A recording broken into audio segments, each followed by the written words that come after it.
Hey guys, welcome back to another stream. What happened to me? Whatever happens to me. You're not late to a stream. Welcome. How's it going? Today we're doing some FNaF theory reactions, which I actually forgot to pull up the theories, so I should probably do that. How you guys doing? I just, before anything else, I just want to say, I may or may not be streaming tomorrow, but I don't know. Originally, my next FNaF theory was going to come out tomorrow. I probably can finish it by then. I have work today, but I could probably finish it tonight if I try. But I don't know, because I was going to be busy tomorrow. I might not be busy tomorrow. And Saturday, if I'm not going out, is always like my most free day if I'm not working. And I'm not working tomorrow, so... So if I am not going out tomorrow, then I'll move up my Help Wanted 2 stream to Saturday, and then after that I'll probably not stream on Wednesday, because I'll probably move whatever I'm doing, whatever I was gonna do tomorrow. I'll probably move that to Wednesday instead. Anyway, yeah, that's just a maybe. I don't know for sure yet. But yeah, today we're doing theory reactions, so I gotta pull up the theories we're watching. Play this. Move this over here. Welcome back. Shut up. I don't want to be back. Back to what, I wonder? Who knows?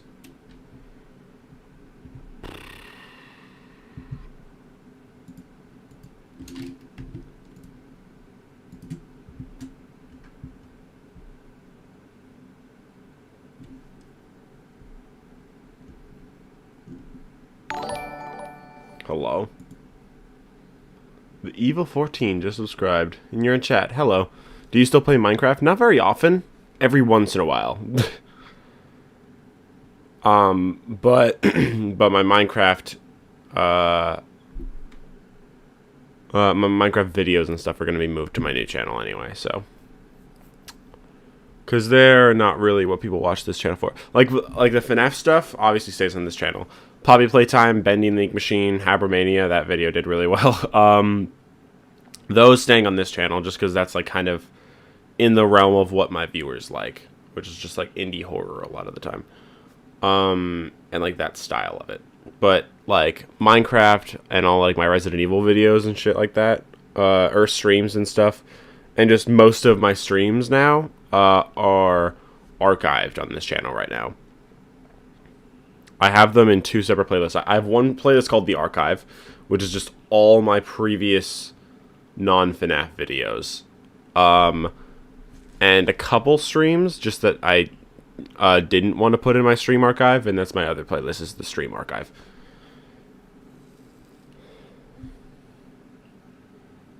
Evil 14 theory.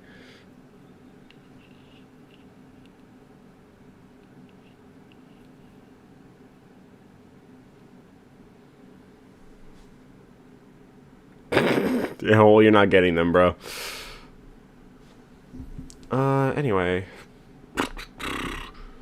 For today's stream, for today's theory reactions, we got a bit of like a security breach and future of FNaF sort of theme. Strangest of these searches is undoubtedly how to induce. Hey, underscore. I didn't watch this video yet. I skimmed through it a little bit. FNaF's technology. And there's Fredden. Okay, so we have 3 videos.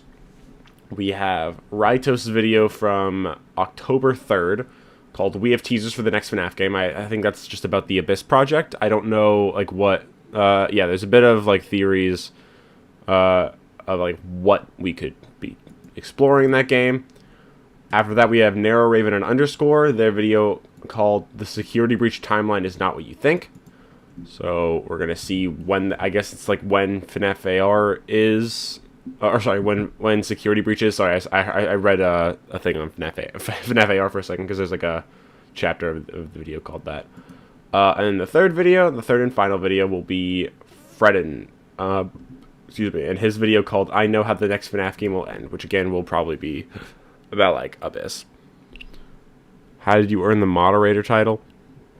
I kind of just gave it to people that were in chat a lot and that I trusted to not abuse it. And some of my friends have it too. I don't think Sandwichman has it. I feel like Sandwichman should have it. I don't know why I haven't given it to him. I think I just forgot. I think Libra has it. Obviously Freb has it. Serpent Lord has it. I don't know who else. I don't remember. Anyway, the first one we're gonna watch is the Rytos one, and that's a very funny star. Okay, it's not quite the beginning, but it Oh, okay, I don't. No, never mind. It's not the beginning. But like the image of him for a split second was just like, I think it was this. This is what I saw. I was like, is this how he started the video? No, this is.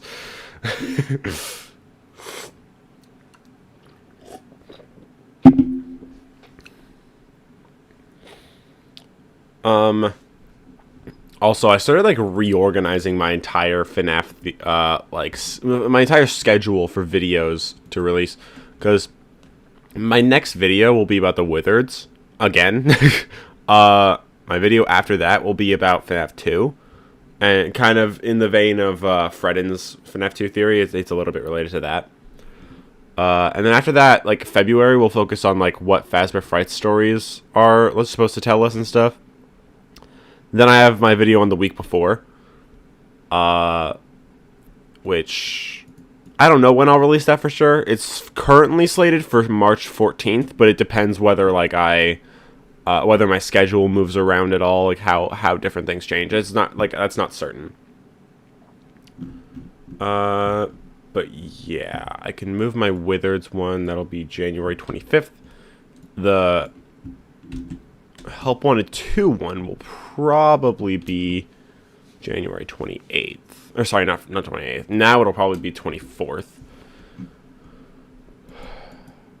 I also plan on doing a FNaF game tier list stream. And also theory reactions in that stream as well. Should I do theory reactions in that stream, or should I do Poppy Playtime Chapter 4?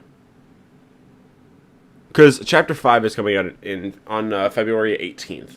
So I need to finish... So I need to actually play Chapter 4, but I don't know if it'll break my PC or not. Because the last time I tried to stream... When I tried to stream Chapter 3, it broke, so I had to do videos on it instead. And then I didn't try streaming Chapter 4, but we'll see. Maybe I'll try to stream that.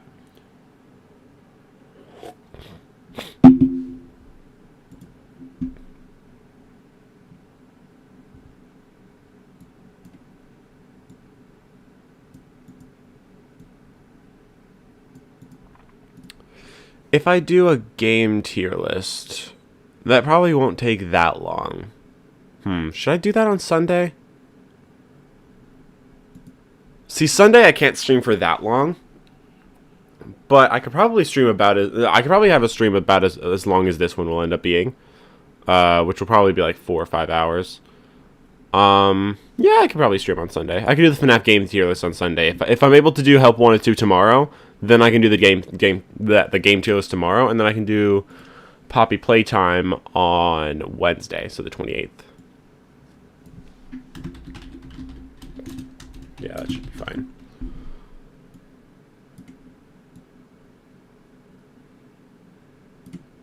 So then I'll move the Wizards theory to January 26th, but the FNaF 2 video will still be the 31st. That'll stay that way.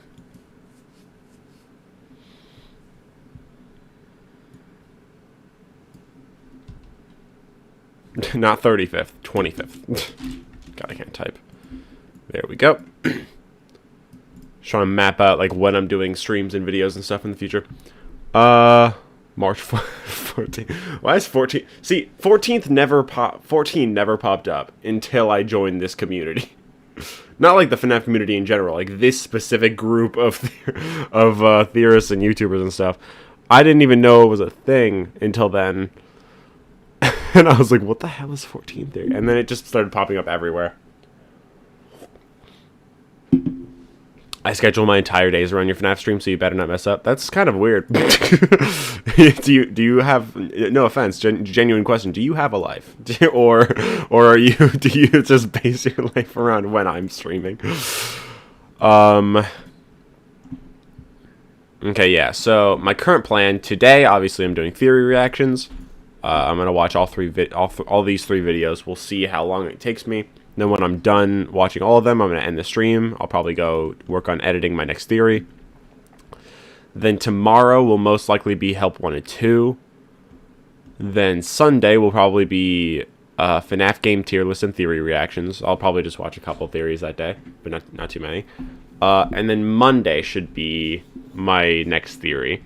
Then Wednesday should be Poppy Playtime Chapter 4. Now again, this all hinges on whether I'm going to be going out tomorrow. Even I don't schedule when your streams happen. There's open FNaF World on a notepad. What? But yeah, that hinges on whether I'm free tomorrow or not. If I am free tomorrow, then I will be streaming this. If not, then my schedule will probably revert back to what it already was.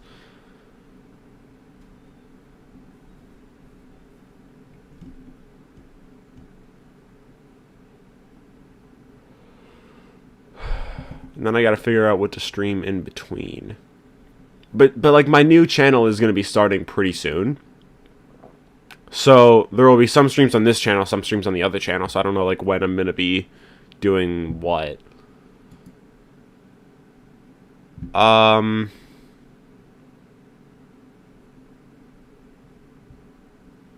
don't know.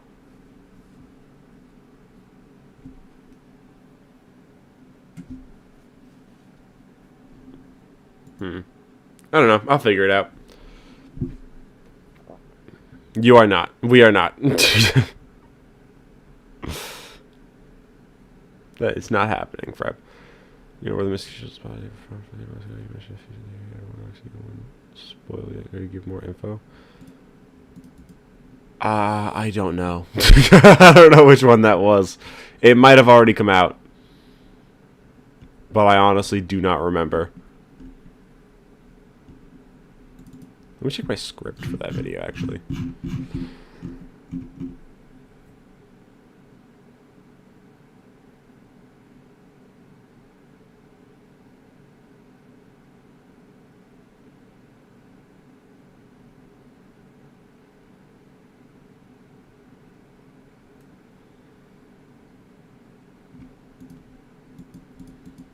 I honestly don't remember.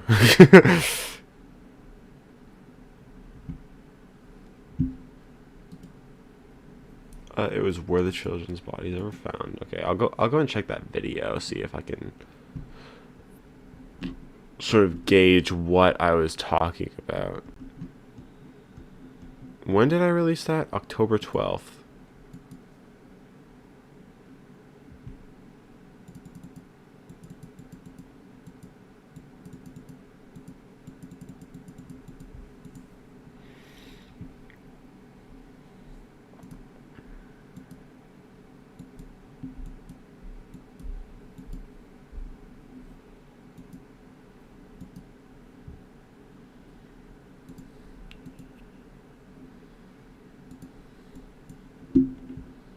Freddy's. The bodies were never found. And then the animatronics started to smell like couldn't. I hope you guys enjoyed this video. If you did, leave a like and subscribe if you want to, and let me know if you agree with the theory. But I'll see you all in the next video. No. Was it the beginning or was it the end? Might have been the beginning. Let me see.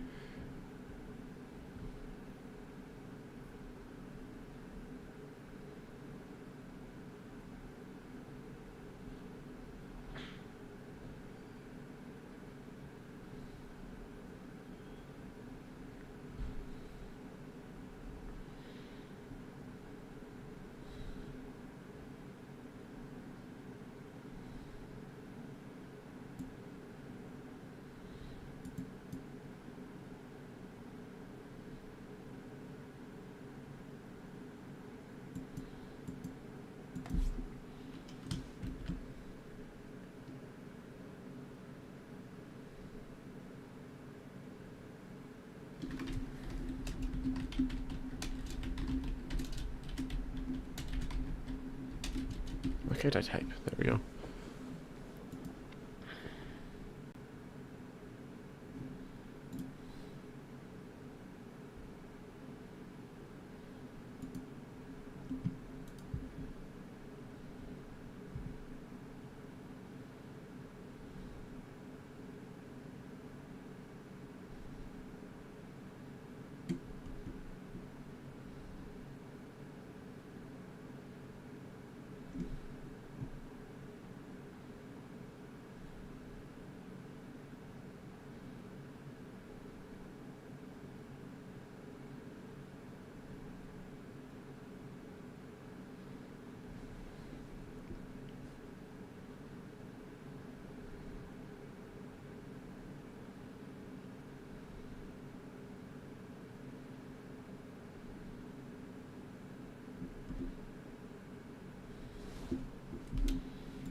Oh,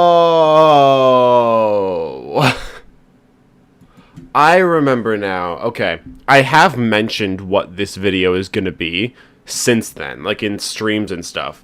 So so it's okay for me to mention it now. I will tell you guys what it is.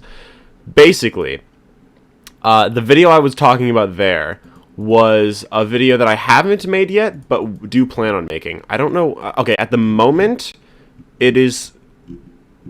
Okay, based on my current schedule, it's not going to come out for a while.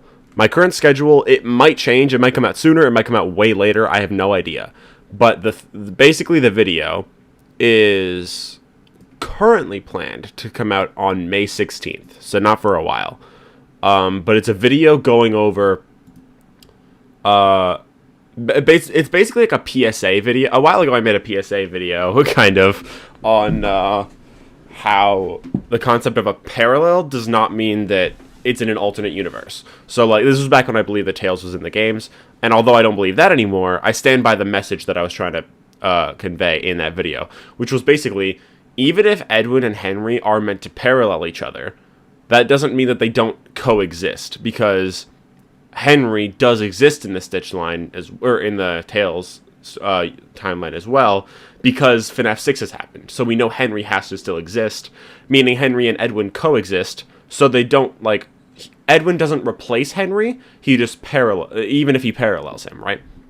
So basically, just because two characters parallel each other doesn't mean that they're meant to be in two separate universes.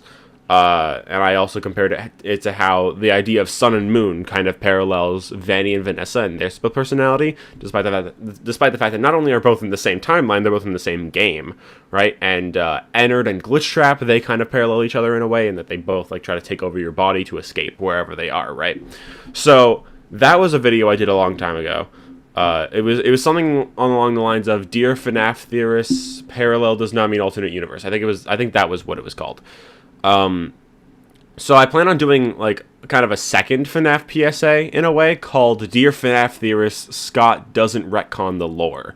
That's what that video is. So it's basically going to be about how Scott has mentioned one retcon, and I think it's silly to assume that he's just willy-nilly retconned whatever he felt like at any given moment. He said he only retconned one thing, and I take his word for it, because why would he lie about that? And I feel like he would say that now if that was the case. And also, I'm going to be going over the idea of how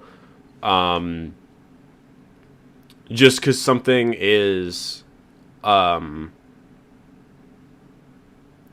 just because like something ends up changing, or like a new addition of this to the story happens, that's not a retcon, it's just new, right? So saying oh yeah, the FNaF 3 minigames, they are all just minigames, right? By FNaF 4, those minigames also become part of the Bite victim's memories, and they're created based on his memories. That's not a retcon, that's just in addition to the story, right? So that's kind of like that's kind of what that video is going to be about. And in that video, I'm going to be going over how people think a lot of things are retcons, and they most likely aren't actually retcons. They're either additions to the story, or they just weren't changed at all. They were always true, basically. That's what that video is. And that's what I was referencing in that video. The idea, what I said now was... I think Unwithered Freddy is canon because he was part of Phasma branding in FNaF 6, and it's one of the many topics I'm going to bring up in a future video that I won't spoil the premise of yet. That's that video, and I'm going to be talking about how some people think the Unwithereds were a retcon, and I'm going to go over why I think that's definitely not the case.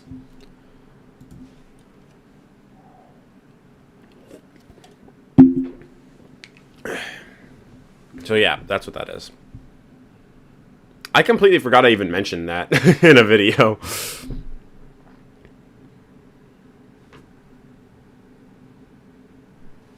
Can't wait. Well, you'll have to, because it's not coming out for like 4 months. I have a lot of other theory videos that take priority. And videos on the FNaF books. That's going to happen first, too. I think there are a couple FNaF books also coming out before then. Like, I think the next Tales graphic novel should be out by then. The FNaF Secret Artifacts book is also coming out by then. Thank you.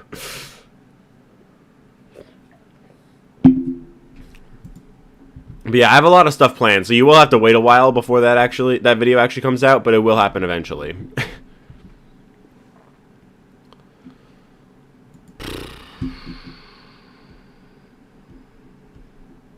Anyway, I think we're good. I don't want to get into like figuring out when my next like what my stream schedule will be after Poppy Playtime Chapter 4, because that theoretically will be January 28th, so in 5 days on Wednesday. But after that, it's kind of going to go all over the place, because some streams are going to be on my main channel, and some streams are going to be on my new channel. So it's like, I don't want to get into figuring that stuff out now, because I think that will just get complicated, and I don't want to do that right now. So I'll do that like later on in the day when I get the chance. Anyway, I think we're good. We should probably start watching my new the theories now. So Rytos is the first one. We haven't actually watched I feel like we haven't reacted to a Rytos video in a while. We watched Fred in I think it was the last stream, the last theory reaction stream. Have we watched Narrow Raven on a video before? Like in a theory reaction stream before? I don't think we have. He was also on stream with me a few days ago when we played Security Breach. He joined in for that. That was fun.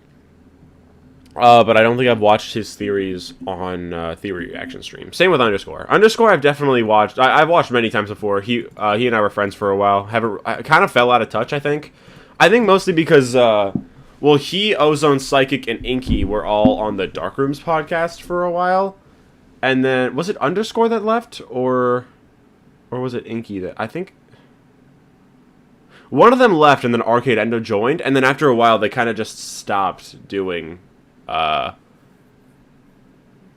episodes. I don't know why, but Underscore, I just haven't talked to in a while. I think he's still in Fractured, but Fractured started about 2 years ago now, So it's been a while. Underscore was the one that left? Okay. Yeah, makes sense. But yeah, since then Underscore hasn't, I haven't really talked to him in a while. So, like, we were friends for a while, but just haven't talked in a little bit. What's the lore reason Freb is so thirsty for Evan? He's gay, and I look like this, I guess? I don't know. I guess that's his reasoning. I don't know why, logically speaking, but also I have a girlfriend, so I guess he's not the only one. I don't know why, but anyway. So we got Fredden's video. This is Help 1 and 2 right there. This is FNaF 1. Never even underscore. And then here's just Rytoast. He's just there. Yeah, it's been a while since we watched a Rytoast theory on the channel. I think the last time we watched him... Usually, like I've said, I don't really watch FNaF theories just on my own. That's why I started doing FNaF theory reaction streams. Because I feel like it's good to watch theories and get alternate opinions, get new ideas and stuff like that. And it's just like... I don't know, I just rarely do, but I feel like I should. That's why I started doing these. But I used to watch a lot more FNaF theories like by Game Theory and FNaF. I used to always do videos on that. I stopped doing that like at the beginning of the year. The last one I did was FNaF, I think is Sister Location Theory. But like it's been... Thank you? I'm not sure I am, but thank you. Weird thing to say, but it's someone younger than me. It's okay, I'm 18.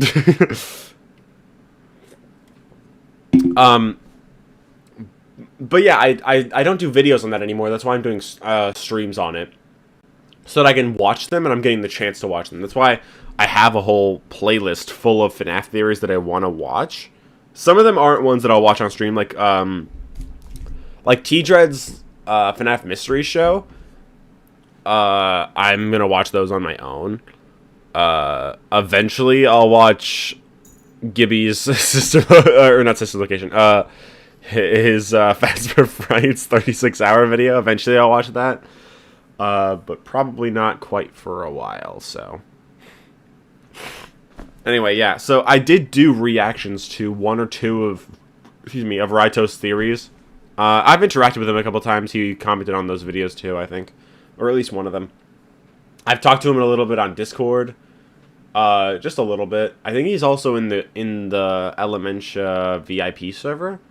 I think he's there. I think I've been in VC with him once or twice, but I don't really actively talk to him, but I've talked to him a couple times. He's a nice dude, but I think the last time I watched him was last time I watched his theories and last time I've seen him especially on the channel was I think like right after Ruin came out. So it's been a while since I might have watched like one or two just on my own time, like since then. But on the channel, that was the last time I think, and it's been a while since I've seen him like on the channel.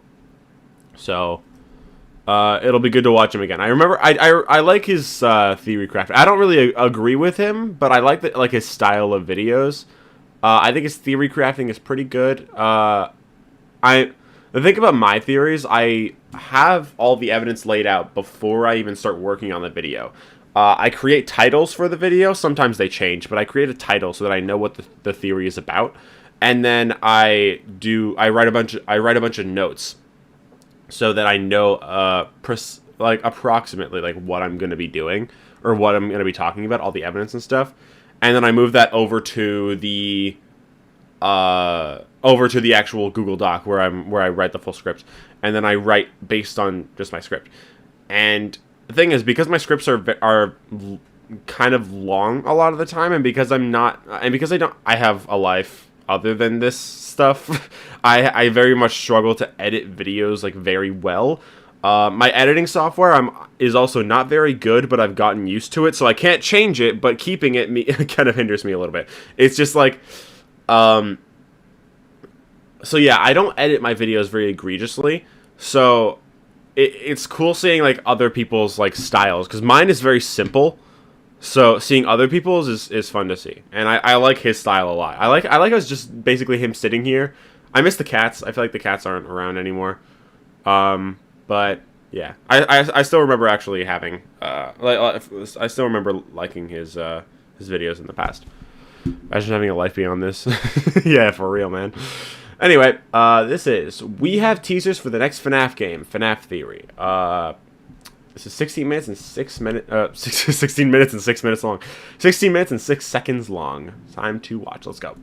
Okay, I don't often like to delve into this kind of speculation. I'm more of a lore... Oh, yeah, I will say... oh, there's the cat. I did watch, like, the first few minutes of this video, but it was like, when it first came out, and I don't remember much from it, so... Speculator than anything. But I watched up to, like... too much about this damn abyss to not talk about probably. it. So let's try to settle on if there is a new FNaF game in the works. And if so, what's it going to be about? Slices, put on your aprons and let's bake ourselves a theory. So this all comes down to people talking about some sort of teaser about the abyss. And I'll be honest, when I started hearing people vague post about, oh, there's teasers for the new FNaF game, I was incredibly skeptical. After all, the main evidence I heard was that, oh, Leon Riskin posted a new teaser, and yes, Leon Riskin is the genius composer behind most of the FNaF music, but he does other stuff too, like he's not just the FNaF music guy. So the fact that he's posting a teaser about music for a project he hasn't mentioned what it is yet, I was hesitant. Like, yeah, he does other jobs, it's not only FNaF, he's not just the FNaF guy. But out of fairness, I went to look for myself. After all, a lot of people I really respect were also saying there's legitimate claims here, so it's worth looking into. The main post people are referencing is for an upcoming project that he has not divulged the title of. Obviously, either legal or NDA or just being nice reasons, you don't talk about a project before it's announced. But the name he gave the project to refer to it is Forgotten Names and Faces. Well, to be fair, that could just be the name of it. You never know. Hashtags, who will catch you when you fall into the abyss? And this is the song.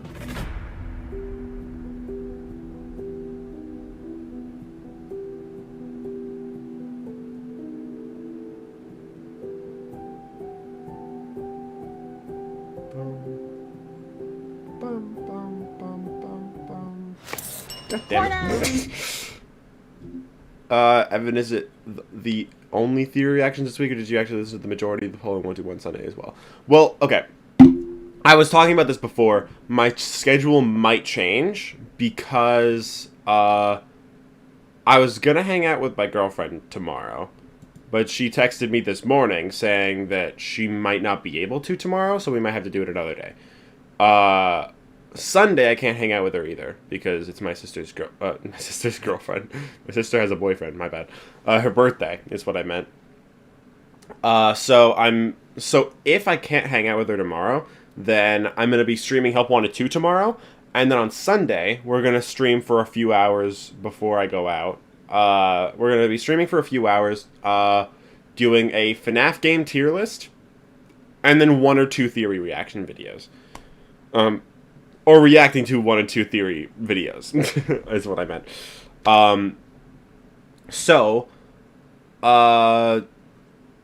In that case, I'm not really listening to the poll or you. The poll doesn't really matter anymore if I am free tomorrow to stream, because then I'm changing changing everything anyway. And then on Wednesday I'll probably be my stupid ass, I forgot I can't stream on Wednesday if I'm going out. If I'm not going out tomorrow, then I'm going out on Wednesday. Damn it. So I can't do Poppy Playtime. I could probably do it Friday, though. Hold on, give me 1 second. Let me just make sure. Okay, no, we're good. Okay, just making sure my thingy is not on the screen. There we go. Probably won't be Wednesday then that I do Poppy Playtime. Could I do it on Tuesday? I don't know yet. Maybe not. Probably do it on Friday then. So the 30th is probably most likely for Poppy Playtime. Okay.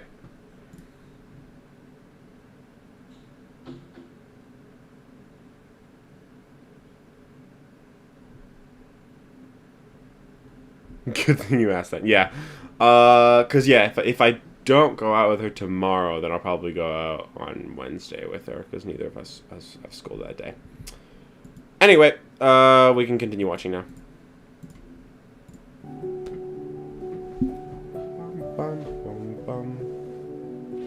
So, yeah, I was wrong. This is like 100% about FNaF. Let me break all of this information down for you. First of all, who will catch you when you fall into the abyss, while vague, is a reference to something, which becomes more clear when you listen again and closer to the song. Listening to the melody, it should sound familiar. Here's the new song.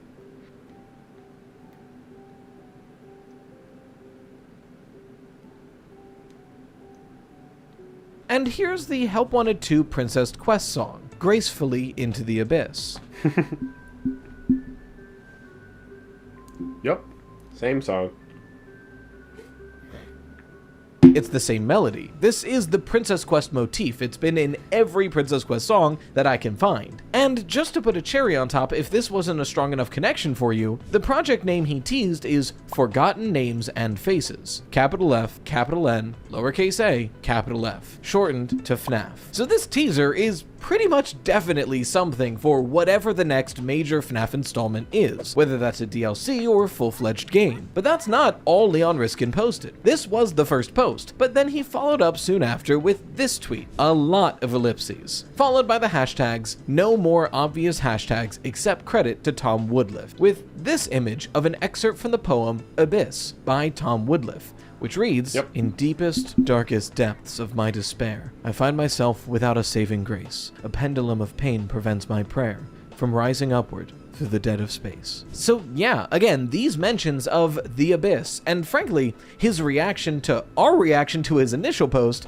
has me convinced that this is a teaser for some sort of upcoming FNaF project. And that's awesome, and it's exciting to know that this is in the works. Obviously, we knew new FNaF stuff was going to come out, but the fact that music is being created for it means that there's some part of the way through. Don't expect anything soon, obviously this is still very early, but we know something is being worked on. But here's the real question, and the reason I'm here. Can we figure out what is being worked on? Can we take these disparate pieces and instead of just mentioning they exist, start to piece them together? Because I'm looking at this tweet, and my only thought is... Come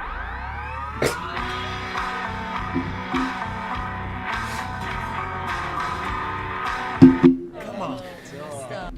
For the love of God. Was just turning into Dokes. Dokes is his name, right? I haven't seen Dexter yet. Eventually I'll watch it. That's it. That is his name, right?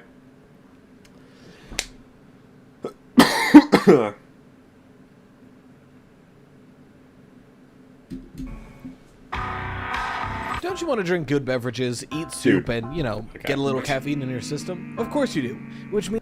So what could all of these teasers be pointing to, especially as it pertains to the plot of an upcoming FNaF game? Well, obviously, we have links to Princess Quest. This song is sort of the main motif for anything Princess Quest related, and that game is sort of a calling card for anyone being overtaken by Glitch Trap. Princess Quest first appeared in Help Wanted Mobile, then Help Wanted General, then Security Breach, and then most recently in Help Wanted 2. They were arcade games where you play as the princess, and they seem to expose you to a digital entity in some way. Playing them in Help Wanted, there was definitely something weird going on, but there was never anything definitive that we could do by playing it. It's just something you could play. Security Breach is where that really ramped up, where you start off playing the Princess Quest game, and it seems like it almost makes you vulnerable to Glitch Trap itself, being locked in this dark room surrounded by this large rabbit-like entity. But the more you play it, the more you continue to expose yourself to Glitch Trap, but expose Glitch Trap to you as well. And playing through Princess Quest 3, which is almost a recreation of Help Wanted, we're able to, in some way, sever the connection between Glitch Trap and Vanessa. Vanessa being able to leave the Fanny Mask behind and exit the Pizzaplex only after Princess Quest 3 is beaten. Whatever this game is, it serves as some connection between Glitch Trap and somebody he's taken over. And it seems like it goes both ways, either strengthening that bond or severing it. This further goes into what I think Princess Quest 4 is showing us. Vanny severing the connection of Glitch Trap from the player character and instead taking that role herself. Part of this is because I think M1 is trying to affect Princess Quest to weaken Glitch Trap, but we don't have time to talk about that here. The main point here is that every iteration of Princess Quest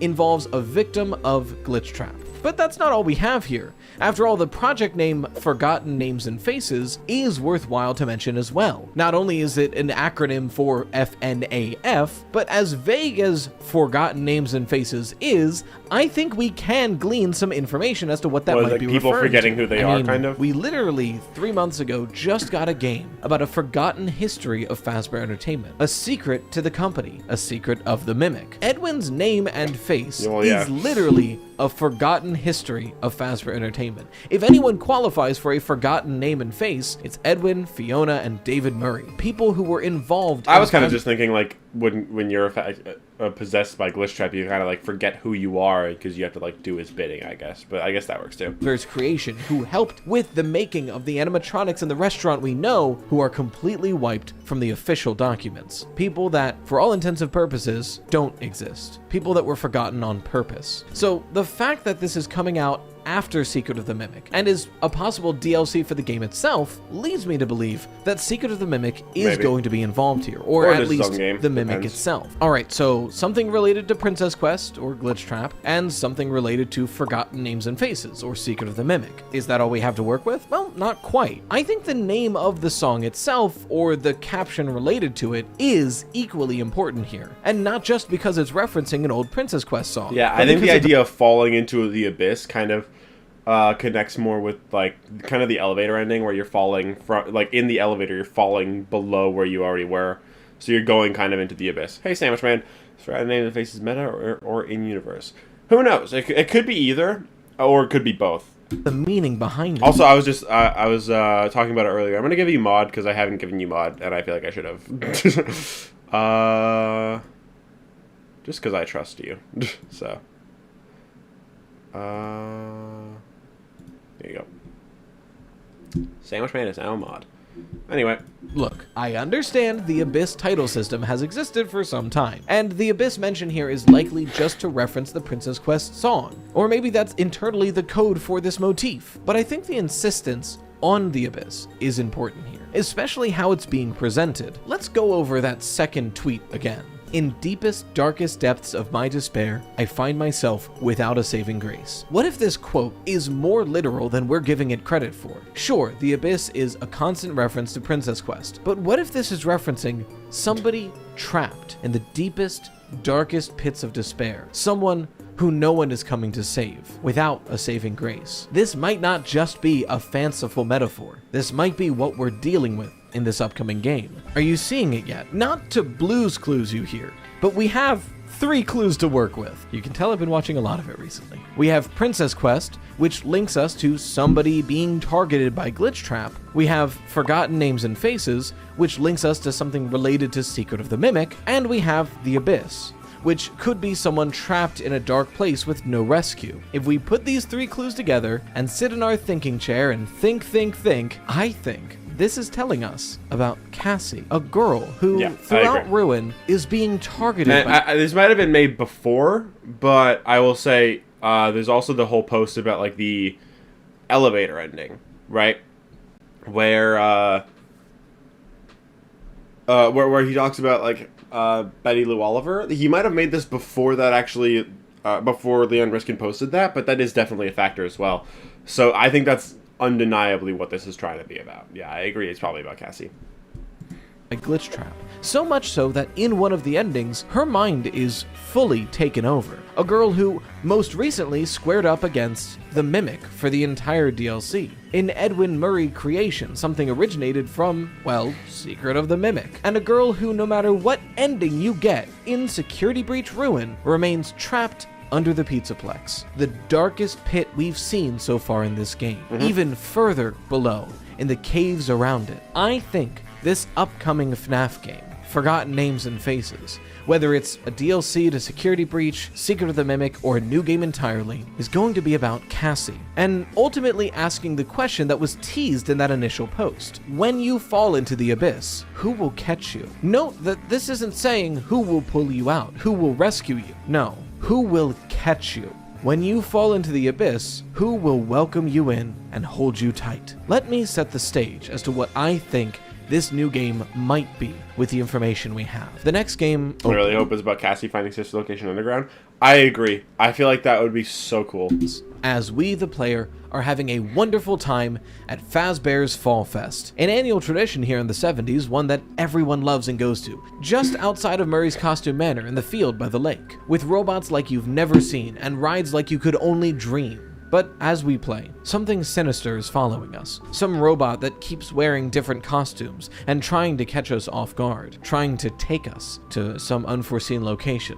We're unsure as to what this robot might do, and in-game it would likely just lead to a game over if we're caught, so we'd never find out. But we know this robot is trying to catch us, and we need to avoid it at all costs. This is the main game, trying to enjoy the Fall Fest while avoiding this sinister robot stalking us in every costume it can get its hands on. And if you manage to survive the night and enjoy your time, you're greeted by your good friend Gregory at the end. One who tells you he's been looking all over for you, but he can't wait to do it with you again next year. And the two of you find a comfortable spot to sit down, relax, and look over the Fall Fest that you've just enjoyed. And you find yourself calming and being still. Your eyes slowly shut till you fall asleep. But you wake up back at Fall Fest, ready to start the day and enjoy it once again. So like kind of like the Brazil ending in a way, where it's like she's kind of just seeing things.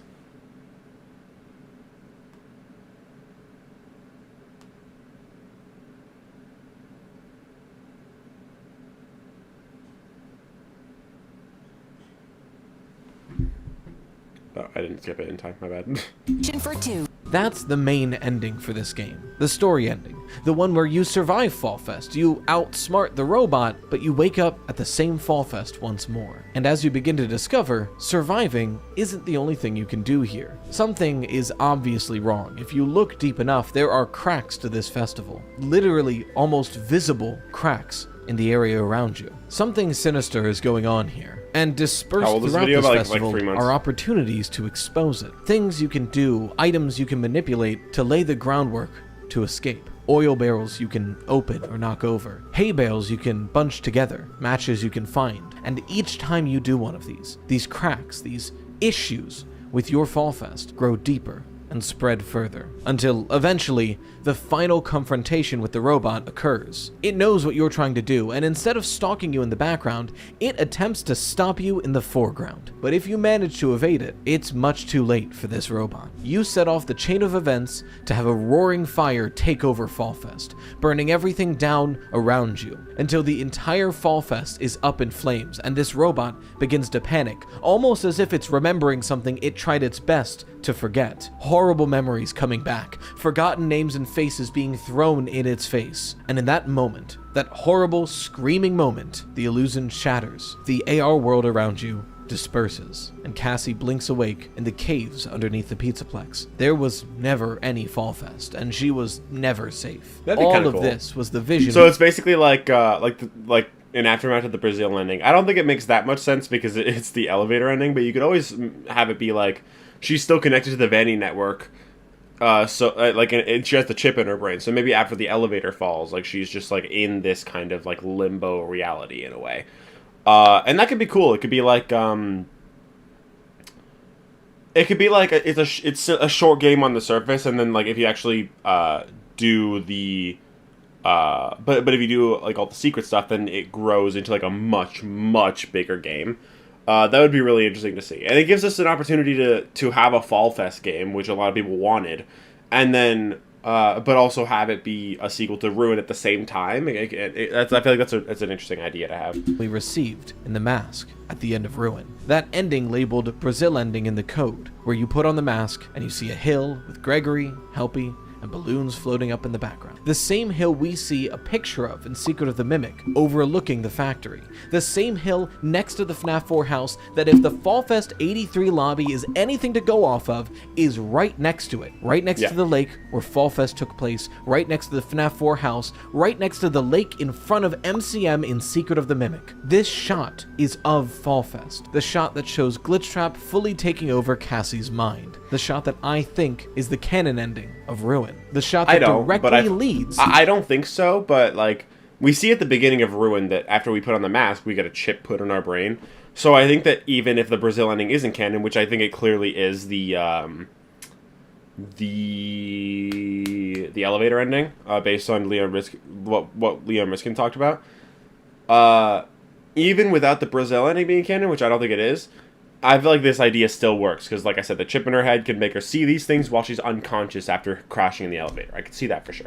Into this game, Cassie being trapped in the abyss of Glitch Trap, only to break out, get freed, and realize she's in an even deeper, darker depth. And once she's out, who's there but the Mimic standing in front of her, ready to welcome you into the abyss, ready to catch you when you fall. What do you think? Look, my plot might be pretty much fanfiction at this point, because we don't have a lot of evidence to point to what this actually could be. Yeah. But frankly, I think this is not only logical, but a really fun and interesting way to go. I was right, this is about Cassie. For context, I wrote this script like a week ago when I was looking at the actual Is he going to talk about the elevator all one? the stuff that goes around it. But this past Wednesday, 2 days before this video comes out, Leon Riskin did it again. He posted another teaser, this time with this song with the title, Fixing Elevators. And the caption, elevators can't be trusted, take the stairs. Which is already setting alarm bells off for Cassie.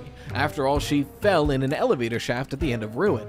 But it gets even deeper than that, because if you look at the hashtags on the post, most of them are funny or appropriate, but there's some that don't make any sense. Hashtag BE, hashtag TTY, hashtag LOU, and hashtag Oliver. But if you put them together, it spells out the name Betty Lou Oliver, who happens to hold the current world record for surviving the longest elevator fall. Again, what happens at the end of Ruin but Cassie falling down an elevator? This is going to be Ruin 2. This is going to be the follow-up for what happens to Cassie after. I still think this theory is what we're going to see, but the setting of it is that Cassie is still stuck in that cave. It's similar to Help Wanted 2 in that sense that the initial game we're playing isn't the real game we're experiencing, but it's all in on that. Something that you don't even get to manually change, you have to break out of. And frankly, it's something that I think is right up Scott Cawthon's alley. As a science fiction lover, breaking out of your own mental matrix is right up his alley. But what do you think? Am I way off base? I think it's at least pretty clear that this is a teaser for some upcoming FNaF project that I cannot wait for. But I'd love to hear your takes in the comments below. In the meantime, if using a tweet to make an entire video about isn't insane enough, last week they added a silhouette to Secret of the Mimic, and I talked about it for 10 minutes, which you can find right here. If you want your fan art featured on the channel, make sure to share it with hashtag ToastArt. A huge thank you to the best channel members, the Dough Risers, and until next time, as always, stay toasty, slices. This is my team, and we get everything done with Monday.com. That's an interesting idea. I actually like that a lot. I could see it being something like that. I think it'll definitely be bigger than that. I think I still think the idea of going down to sister location is very logical, considering like how much sister location imagery there is in these games, how many connections there are with like the Mimic and the blueprints and stuff, how many like sister location songs are being posted by Leon Riskin too. I think just that idea makes a lot of sense, and if you believe the idea that all of these locations are in roughly the same place, then it just makes sense logically, like for us to end up down there.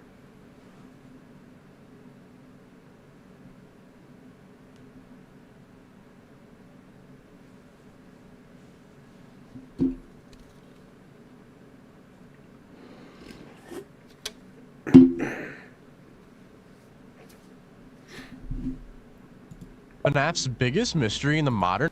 Whoops, I didn't mean to start it that soon. This is Narrow Raven's video. Narrow Raven and underscore. The security breach timeline is not what you think.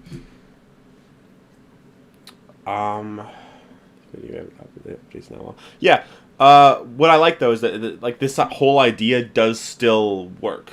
Yeah,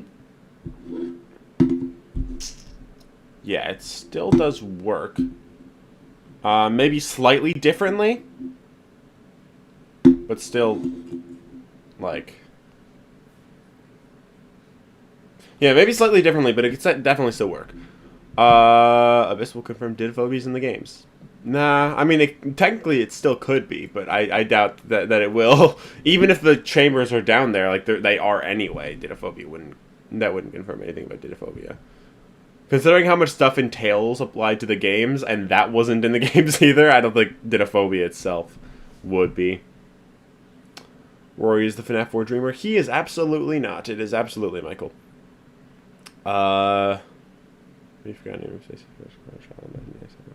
I don't think that would be the case, considering just how much evidence there is pointing towards this being about ruin and security breach and stuff like that, but her child was seized at one point by the steel wool. Yeah, but they talked about a lot of stuff there. There was a lot of different things. Yeah, alright. This is Security Breach Timeline is not what you think. This is 31 minutes and 29 seconds long. So this is I guess going to be like about like when Security Breach and like Help Wanted, FNaF AR, when all those games take place, I guess. So let's watch this. Let's see. FNAF's biggest mystery in the modern era is understanding what is even going on in the future of the franchise, with many new characters that have been introduced ever since 2019 with the release of Help Wanted. However, two huge topics that have been brought up is if Vanessa is related to the Afton family and when Security Breach takes place in the timeline. Well, today, I set out to find those answers by tackling one question is he to talking help about solve Vanessa being the other. Afton's daughter, and I or think Michael's I have a daughter, very or solid either? answer to both of these questions for if Vanessa is an Afton and when Security Breach takes place in the FNAF timeline. So join me as we decipher this 4-year question once and for all. Hello everyone, my name is Noah Raven and welcome to the Xander Zone. In today's episode, we'll be covering Security Breach's place in the overall FNAF I was in timeline, DC with you on Wednesday. Vanessa's age in the modern era, and how that leads us to believe that Vanessa is an Afton in the game's timeline. I am joined today by fellow theorist and FNAF AR connoisseur _ who helped out immensely with this theory, who will be covering what we found in AR for us. So as always, if you enjoyed, make sure to hit that like subscribe button as we have a goal of 7,000 subscribers by the end of the year. While you're at it, go show some love and support to _ as you'll be able to find his channel everywhere in this video. Share this video with your friends and family as every bit helps. And otherwise, without further ado, let's get right into the video. So we of course have to start out with FNAF Help Wanted, as this was the first game of the modern era releasing on May 28th, 2019, and the game that actually introduced us to Vanessa through Vanny. So let's start with Vanessa's first actual appearance in this game, Curse of Dreadbear. In this DLC, there's one minigame that is Vanny's only appearance in this DLC, being Corn Maze, a minigame in which you, the player, have to navigate a corn maze while evading Grim Foxy, and by finding one of 4 keys to escape using their corresponding Doesn't he believe colored that's an gate. exterminator However, for all the, if you decide to give yourself a challenge and collect all 4 traps? keys, a 5th glitchy purple key will appear on the map. Once obtained, you can go back to the spawn area to open the cellar and find Vanny's mask, which is later used for secret in the main lobby, detailing how Vanny is excited about making her new costume. Now, this minigame is really interesting to me, and here's why. In Corn Maze, we have to look at who appears and where in this minigame. Odds are you'll first come across Grim Foxy, a foxy that's on fire in a maze. Now, to me, this raises a few alarm bells, as there's only one time in FNAF where someone associated with Foxy is on fire in a maze, being FFPS, with Michael being in the building when it burned down. We continue this connection with Michael further with Grim Foxy's appearance in the death screen of Curse of Dreadbear. In this death screen, Grim Foxy can be seen outside of the graveyard trying to claw his way back in, meaning that whoever Grim Foxy is a representation of is alive, while Dreadbear and 8 others are in the graveyard surrounding the purple gravestone, which to me places this death screen after FFPS in representation due to William dying in FFPS and Dreadbear guarding his grave, like how the vengeful spirit guards William in UCN to torment him in his mind, which is a great bridge into our next character who appears in the Corn Maze minigame, being Glitch Trap. We can help conclude this as typically anything purple and glitchy is Glitch Trap related, and well, that's exactly what this 5th key is. Purple and glitchy. With that information and the fact that Glitch Trap is an AI mimicking William's actions in the 1985 missing children's incident, that helps us place 2 Afton family members above ground, being William and Michael, as their AI representation forms. This is what helps us get to our first clue into what's going on with Vanessa and her family heritage. In this minigame, after getting the 5th key, you could go back and unlock that cellar with Vanny's mask in it. Now, in Security Breach, it is mentioned that in the tapes that Vanessa does not like dark areas. That is something I actually brought up a while ago too, yeah. That she doesn't like dark basements. Which also kind of ties in a little bit with Elizabeth, considering she was trapped in one for a long time. God, dude. It's not you. Okay, there you go. That in the tapes that Vanessa does not like dark areas. Do you have a hobby? No? Perhaps we could find one for you, like a sport. No? I have a craft space in my basement. Maybe I could come up with something you could learn to do. I don't like dark basements. This shows us that step in her life of being locked underground in a dark area that ends up causing her dislike of dark areas, which reflects in Corn Maze, where her AI form is in a dark cellar underground, where the key to unlocking it is... So like the one that the Vanny side does like it, but the Vanessa side doesn't. The trap's purple key, I think that's what helping us piece together that Vanessa was locked in a dark basement by William Afton. Okay. And this is her release taking place, a continuation of the ending from the base Help Wanted game, in which Glitchtrap traps the player, who we can conclude is Vanessa, in a dark basement. So to explain this quickly, we have 3 AI representations of different characters, 2 of which are Afton family members, along with the third one being Vanessa, that ends up reflecting her childhood story and security breach that starts to piece this puzzle together. However, we could use this information and more in AR to continue to piece this puzzle together, which I'll be passing to Underscore to help to explain this theory. So, fellow theorists, now that we've got some of these connections down, we can start to fully form this theory with FNaF AR, specifically through the game's various emails and the lore they dropped. First off is Vanessa's age, which we received via an email that sadly never actually appeared in the game. In this email, outlining the birthdays of Fazbear employees and their preferred cakes, we get to learn a few pretty important things about Vanessa. Firstly, that as of FNaF AR, Vanessa is either 23 years old or going on 23 in September of 2020, the year also given to us in many of the emails. Now, this is something we can use, mainly for potentially determining when Vanessa was actually born. Well, if we take the date this email was supposed to have been... I don't really think that, I don't really think that that date has any lore bearing. I think that's literally just the real life date. Because we get those emails for, like, when the events are happening in real life. And I think that the emails themselves I don't think the emails themselves are meant to take place at the same time that we get them. I think it's really just we get those emails on those days in real life. There's some from 2019, 2020, 2021. There's a lot of emails from each one. So it's like, you can't really... Are we just saying that it happens the exact same time as the game itself?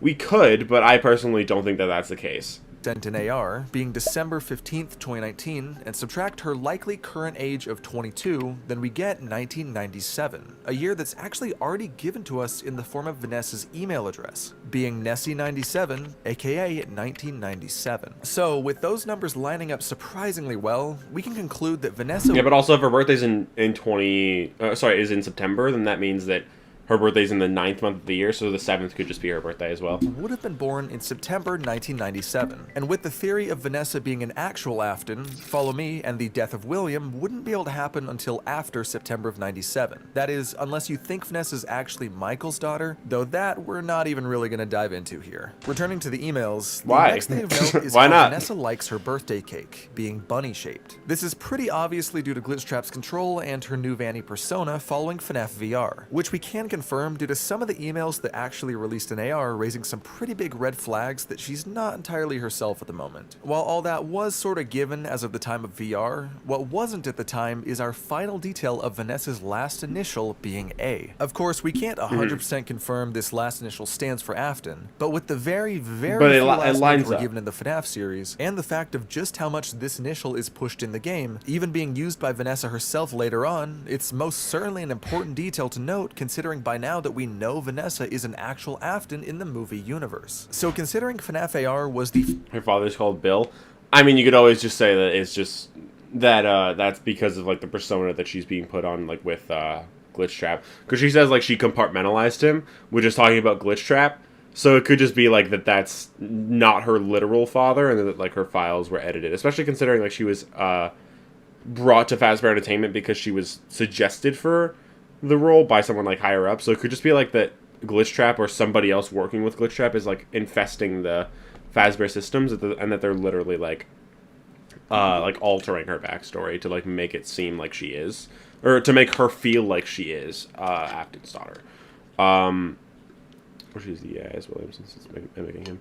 Well, yeah, but that doesn't really have to mean that it's literally her father. That her father's literally Bill. It can mean that. I'm not saying like it can't be. I'm just saying can mean something else. First time we actually got to know a bit about her in the games, let's take a bit of a deeper look at what it initially did for her and her character. In the games, Vanessa is made out to be a pretty strange character in the offices of Fazbear Entertainment, seemingly having two personalities according to IT guy Luis Cabrera, calling out how she sometimes looks up things about nature and even dresses in colorful attire along with her rainbow extensions, however also likes looking up some pretty brutal things about the human body the average person probably shouldn't be Googling. The strangest of these searches is undoubtedly how to induce compliance in human subjects and how to induce self-compliance. Now, manipulation is of course an iconic trait of the Afton family throughout the franchise, such as with Circus Baby manipulating Michael into the scooping room, Michael manipulating Fazbear Entertainment using fake aliases, and William who manipulates too many to count across the series, with one of them mainly being Vanessa herself in the movie universe. Now, you can chalk this all up to Glitchtrap's influence over Vanessa, and while this is largely true for the games, it also paints a nice parallel to the plot of the movies themselves. In the FNaF movie, Vanessa is manipulated by fear to do exactly what her father, William, wants her to do, which in this case is to keep tabs on and manipulate the pizzeria's security guards, potentially dispatching some of the guards themselves if they were to get too close to the truth, while hiding the bodies of anyone in the pizzeria who suffers a far less fortunate fate. Meanwhile in the games, Vanessa is being manipulated by Glitchtrap out of fear to keep him and anything else he's up to a secret, dispatching anyone who gets too close to the truth, which may even include a hand in Security Breach's missing therapists. All in all, this manipulation seems to be a pretty big hint that what we expect that A and her last name to stand for is indeed the correct answer. However, that conclusion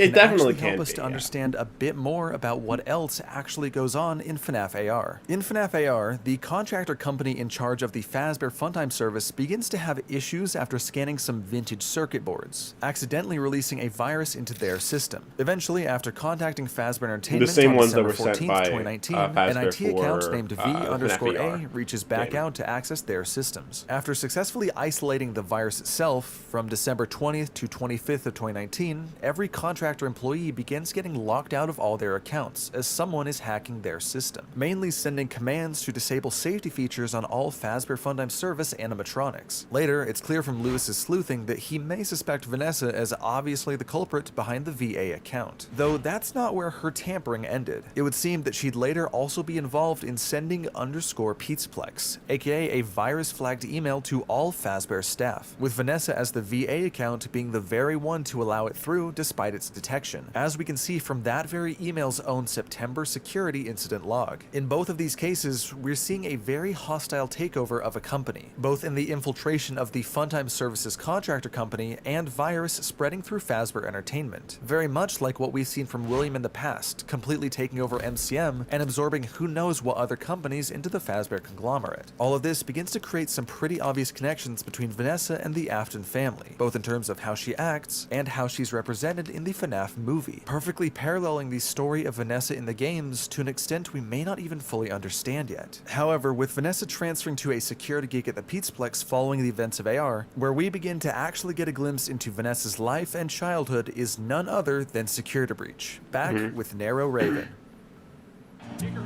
He's out of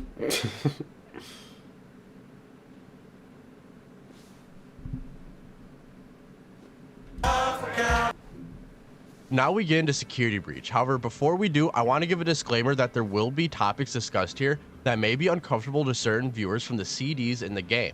So if you're not comfortable, don't worry. Before I talk about it, I will have text appear on screen with a timestamp for you to skip to. So let's get into the CDs, shall we? So we first have to talk about Vanessa's father, Bill. Now, we know that Bill would also have the last name of A, and many theorists and myself view this as a cover-up name that William uses in the game's universe. Some of the Something cover he up does the name in the is Silver Eyes literally trilogy Bill. with the name being Dave, and the movies with the name being I mean, Steve. Bill is literally the name that means William. Like, whether you think that that is literally her father or not, I mean, his name is Bill A, aka William Afton. Bill is literally a short form for William. Raglan. However, we never did get a hint as to what William's fake name was in the game. And with Bill being so close to Will, it starts a conversation on who It's Bill not just close, really it's the is. same name. And we do get some information on this Bill character that sounds awfully a lot like William. Bill is a horrible father and has manipulated Vanessa in many ways to the point in which she actively fears her father, even many years later, fearing that he is watching her at all times, even to the point in which when Bill is brought up, Vanessa goes nearly silent, whispering to herself, and then says that he's always watching. Now, we know this isn't Glitchtrap talking, as at this point in the story, it seems Vanessa is in control of her own thoughts and listens to Glitchtrap at times to know what she should do, reluctantly following Glitchtrap throughout the process. However, Vanessa only talks to herself here, which you could say is her talking to Glitchtrap, but we have no clue for sure, so it's sadly up to speculation there. Now I'm going to bring up the part that some of you may be uncomfortable with. I will censor it, but if you don't want the story to be implied, please go to this time on screen to avoid it if you don't want to hear it, as it isn't super important to this theory. We know Bill's manipulation went really far, as when there was a custody battle between him and Vanessa's mother over custody, Bill manipulated Vanessa into lying in court, and after court, Vanessa's mother committed. Now, I'll pass on talking about this any further. However, the point is that Bill is very manipulative, and who knows what he did to make Vanessa agree to lying in court. However, we continue with our Bill and William connections, with proving that this whole story is true from Vanessa. In these tapes, you can also hear Gregory and his therapy sessions, in which at the end, it's found out that Gregory's story is false, as if he's telling someone else's story. Which if you'd like to know more about Gregory's CDs, you should check out this video from T-Dreads. However, Vanessa never really tells her story. However, the therapist has the court documentations and everything else on file in these CDs, meaning that everything said about Bill here is the truth. Meaning these connections with Vanessa hating dark basements and dark areas, Bill being manipulative and a horrible father and husband, having a very similar name to William with the name Bill A, and William being known for having fake names throughout the franchise. This then helps us connect not only what happened to Mrs. Afton, but also that Bill A is none other than William Afton, father to Vanessa A, who ended up locking her in a dark basement and manipulated her to do his bidding. Something we see with the manipulation in the movies, and now in her future life working as a security guard. I personally don't believe that Glitchtrap is literally William, but obviously he represents him, so yeah, that works. Again, I can understand thinking that Vanessa's dad is literally Afton. I can definitely see that. I don't really believe that, but not because I think it just doesn't make sense or because I think Michael is more likely, just because I haven't looked into it enough. Like, that's something that I may or may not make a video on in the future, like whether or not that is true. I think it can be true. I just haven't looked into it enough personally, so it may or may not be. So I think that the idea is good. I do think it is possible that it's not literally her father, and that it literally is just like Glitchtrap has the files of like Elizabeth or Michael or the bite victim, whoever it is, and then he basically just like imprints those files in replacement of Vanessa's files. And it also makes sense because I believe the therapist says that patient 46 has access to Vanessa's files. So I think it could very well be that her files are altered and Vanessa's reactions are just like to Glitchtrap, not about like her trauma from her father. I think that definitely works too. Excuse me, I could see it definitely going either way. Guard under the AI version of William and still being scared of her father to this day. Something that Vanessa is doing in the second FNaF movie. With all this information combined that Vanessa is an Afton and her age, we can start to piece together when the security breach takes place in the timeline of FNaF. I also don't really agree with that timing either, just because I don't think that the FNaF AR emails are literally in universe. I think it's just in real life we literally get the emails on those days. I think that's why those dates are what we have. I can kind of understand thinking that they're the real dates. I just don't personally, because I think that 2023 just makes more sense for FNaF 6. Whether FNaF 3 is 2023 or not, I don't think matters that much. I just think FNaF 6 is 2023, and I don't think those FNaF AR emails are like literally on those days. And I also don't think that Vanessa was born 1997. I think that's just her birthday. I think it's September 7th. Whether when security breach takes place in the timeline of FNaF. Now, security breach's place in the timeline is really hard to start to get a grasp on. However, we can start to get that going with the whole entire daycare area in security breach. So let's go from the entrance and make our way around, shall we? So the first thing we have to note is this whiteboard that's just to the right of the room when you first enter. Oh yeah, he was talking to me about this when we were in BC the other day. We actually get a lot of information that's going to help us out here with figuring out the time frame of when security breach takes place. So let's decipher these lines of text by figuring out what they even mean. So going from left to right, the first thing to note is how many guests are attending and which animatronic is attending this party. we can decipher that FR is Freddy, MY is Monty, RX is Roxy, and CH is Chica. The next would be the party package and the number that corresponds to it. This won't be too important to us here. Next is the date the party is taking place, and lastly what the event is for, which we can decipher. BD is for a birthday, GNNA for general or non-applicable, grad for graduation, and BADM for a bar mitzvah. Now, I'll explain the last one really fast, as this only appears for one room, even though it isn't important to our theory. If we make our way over to party rooms 8 and 9, we find a whiteboard detailing the party, and there's a phrase on this one, and sorry if I butcher this, anyone, that says El Chaim, which is a Jewish saying meaning to life, and is sometimes said when there's a toast.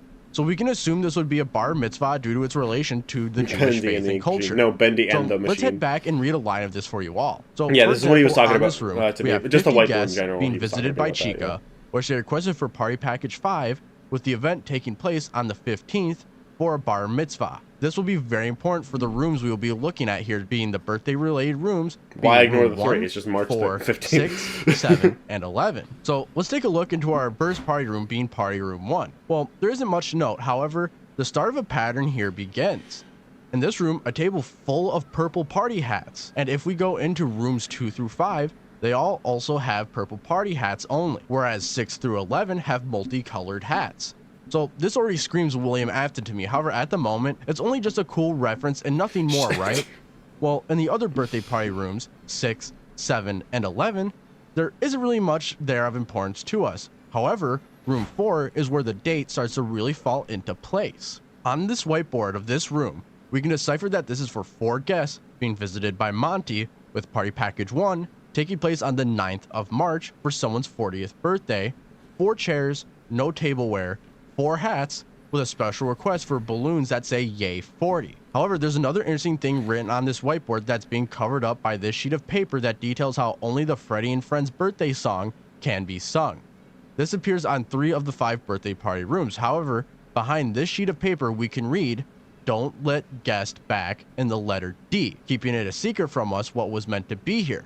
However, I think we can get a good idea on what this word is once we take a look inside of this room. The first thing you'll see in this room is a singular lone table with 5 chairs, with 3 of them being occupied by Freddy, Roxy, and Chica, with 2 chairs empty, and the head of the table with a single slice of cake. Now, this is clearly Happiest Day coded, which is really odd to me, as this would mean 40 years after Happiest Day, essentially the 40th birthday of Happiest Day, right? Well, I don't think so, as there's more clues in this room that lead us to believe it's actually a different event. In this room, we can find newspapers laying on the floor that are all torn up.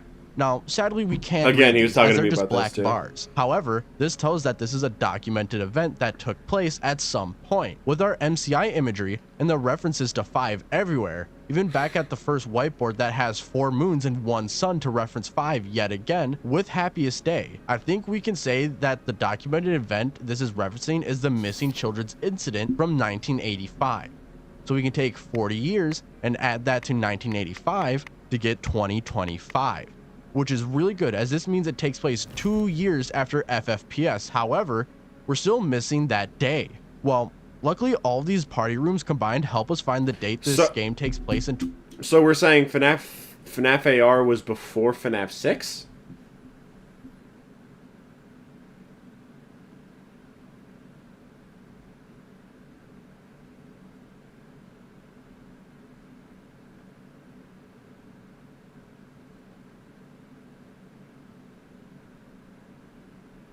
How does Glitch Trap... I don't think Glitch Trap can exist before FNaF 6. I don't think that makes sense.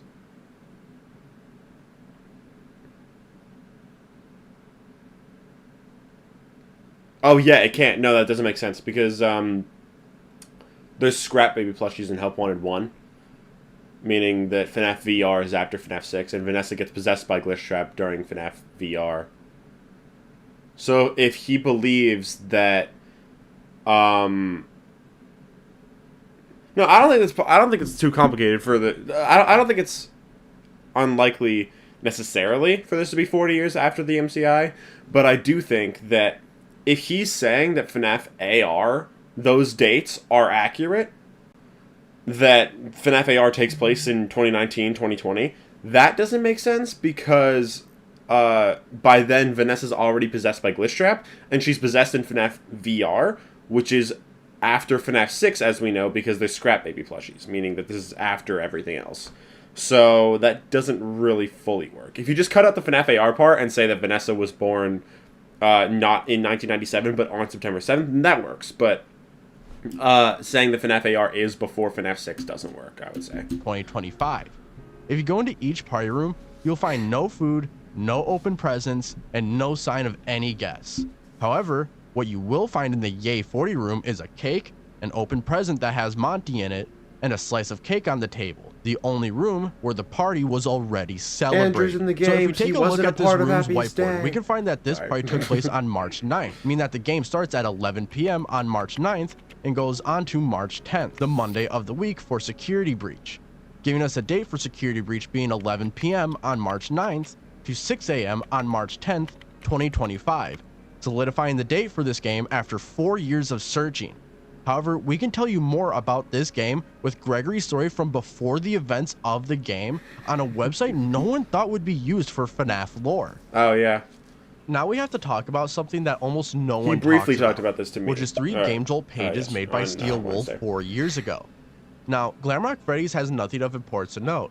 However, Vanessa and Gregory's do. First, we have to visit Vanessa's, as hers is the quickest to explain here. So earlier we mentioned how Vanessa's last name could be A, but it's hard to tell as they all come from unused emails in FNAF AR. Well, luckily for us, Vanessa's Game Jolt page helps solve this issue.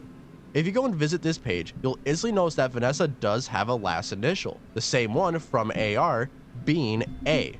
This helps us solidify that Vanessa's last name does canonly start with the letter A. However, that's not our bombshell for this theory. Rather, Gregory's account helps us give a timeline for this game. So on this account, Gregory details his travels in the Mega Pizzaplex for 31 entries that gives us a timeline of not just after Freddy's meltdown on stage, but also before this as well. Now, I won't be covering all 31 here, so I'll put the link to this account in the description so you can all give it a read yourself. However, the first log on December 4th, 2023 details Gregory's first ever visit to the Pizzaplex after hours, saying that he started to learn the layout of the Pizzaplex and how when he goes through parts it can be eerie and creepy, and that sometimes the cameras are his best friend when watching out for things in the dark. Now we fast forward a little bit to something Gregory says about his New Year's resolution on December 18th, 2023 for 2024. This being the more major thing, being to figure out what's going on in the Pizzaplex and live to see 2024. Now this luckily gives us a time frame of when the Pizzaplex was at least open during December of 2023 going into 2024. Now, another thing I want to bring up... Again, that also depends whether these are actually, like, literally meant to be the dates in universe or just, like, real-life dates. Is an entry log... Although, I guess... Did he say... Is this before FNAF? This one looks like it was posted in 2023. So this is a more recent thing. So I think it is literally just, like, meant to be real life rather than... in-universe dates. 4. Now this luckily gives us a time frame of when the Pizzaplex was at least open during December of 2023 going into 2024. Now another thing I want to bring up is an entry log number 20, which is posted on December 24th. Gregory brings up a mention of a human-like staff bot that's medically related. Now me and fellow theorists saw this and instantly thought the same thing. Dolly. However, the strange thing is that in all of Security Breach, there is no medically related staff bot anywhere. However, by using this, we can actually find Nurse Dolly's hospital in Security Breach. When think of a medical bay, the first place I looked was where Freddy takes us in the beginning of the game. However, I was wrong. There's no signs of Nurse Dolly or her hospital here. So I decided to look where Nurse Dolly would be repairing animatronics, and it led me to under the show stage where I believe to be Dolly's hospital. After looking at Dolly's hospital in Secret of the Mimic, I noted this wall pattern and decided to use it to see if I could cross-connect it to anything. And sure enough, it appears in this room, fit with conveyor belts, animatronic endos to work on, and a singular chair in the center reminiscent of Captain Springlock from Secret of the Mimic, with an area nearby full of animatronic endos ready to learn and be worked on by Nurse Dolly. So I believe that where Gregory came across this human-like nurse staff bot was in this room where you repair Freddy throughout the game, and also five endos in a cage that in Morse code spell out AI. So let me know what you all think of that. But to get back on track, in the next log, Gregory meets Glamrock Freddy on Christmas Day, calling it a miracle that Freddy isn't hostile. Now we know this isn't what happens in the game, as there's a few key details here that are given to us a few logs later. In log 26 on December 29th, Glamrock Freddy tells Gregory to hide in his chest compartment, where Gregory refuses to do so. However, in log number 27 on December 30th, Gregory gets cornered and can only escape to the animatronic-infested daycare, in which he then accepts this offer. Now, we could use this to confirm this isn't what happens in Security Breach, but what happens before it. In Security Breach, Gregory starts at Glamrock Freddy's chest, and Glamrock Freddy is worried that there's a person in there. This is my team.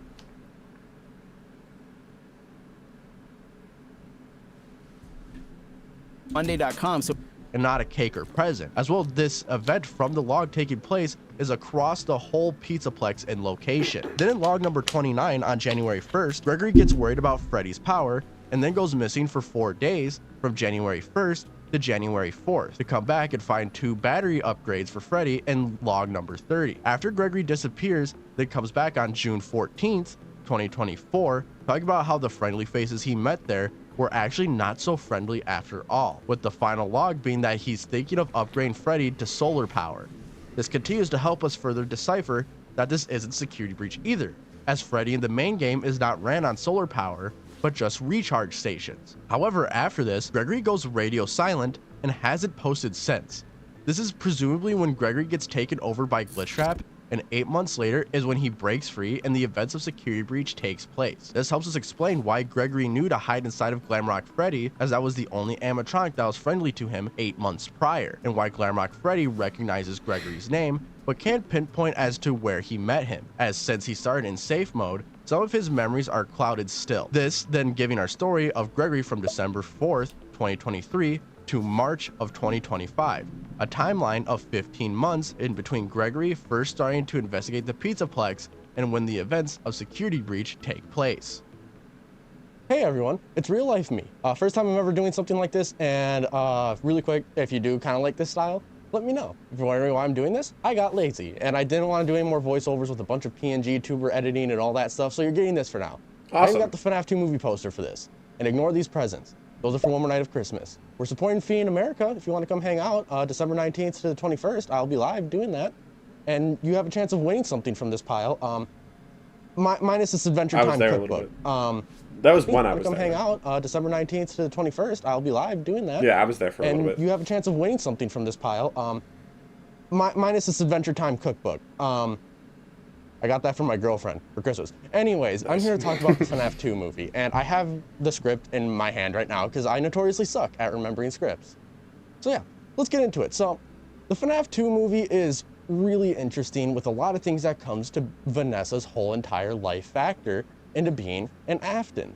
So, a lot of this movie is about Vanessa moving along and trying to get over her fears of William. So, one thing that she does is that she takes 4 items out of a box. Now, I know for a fact one of these is Garrett's plane, and 3 others, which I know marbles is one of them, then there's a book, and I think a mirror? I don't know, it's kind of hard to tell in the movie. I'm going to rewatch the movie when I get the chance, but yeah. There's those 4 items, and essentially she uses those and white noise to fall asleep and essentially confront her father in her head. So she does this, and she decides to run away because it was kind of weird how she ran away. I mean, she instantly went from I'm not scared of you to running, but whatever. So as she runs away, she turns into Kid Vanessa. Really short little Kid Vanessa. And she decides to go behind like a curtain or something. I'm not exactly sure what it was, but she comes across Circus Baby. Now, Circus Baby is really important to this, as Circus Baby obviously is, well, Elizabeth Afton in the games, which is William Afton's daughter. Now, one thing that a lot of people have brought up is that Vanessa may or may not be some sort of representation of Elizabeth or recreation. It's weird.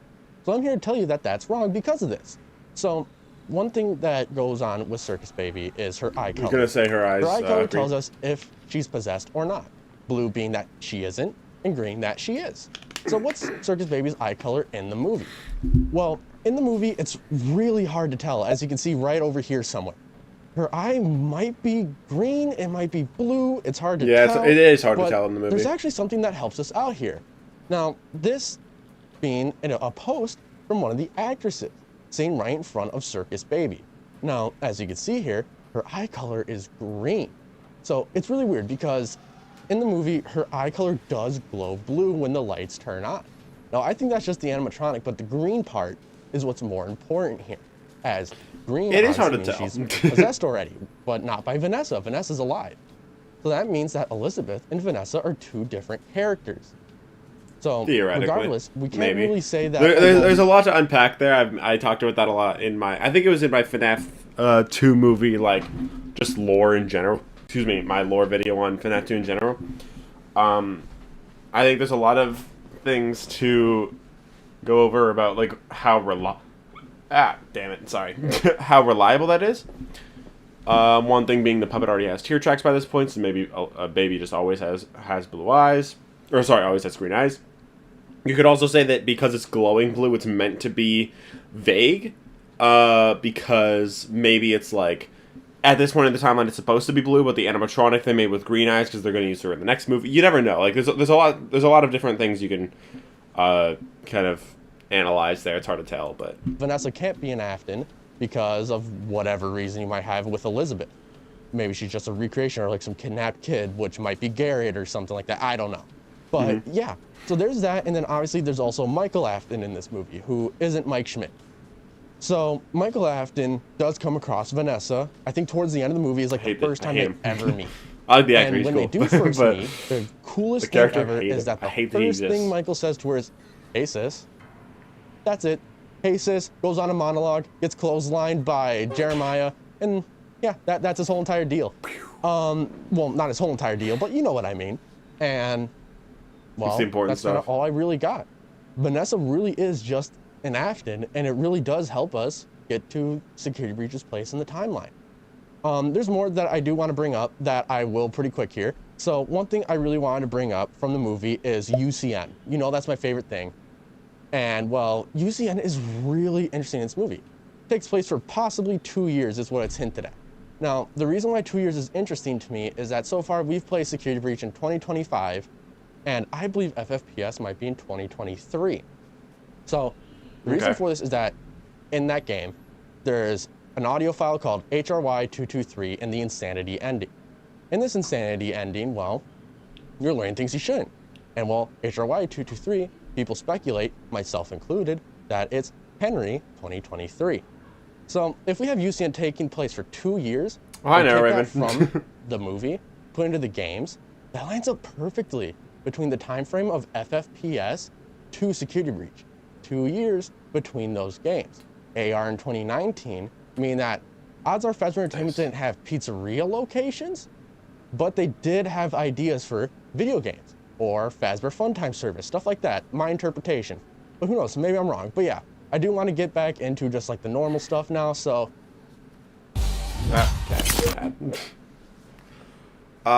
Narrow Raven, I don't believe in S6 is 2023 anymore. Oh, okay. I do, but I will say it's one thing I was talking about earlier in the stream. You talk a lot about the FNaF AR, like the dates in FNaF AR, and I was saying that I don't really believe that the FNaF AR dates are accurate. Same with like the Game Jolt ones. I feel like that's more so just meant to be like the real life dates.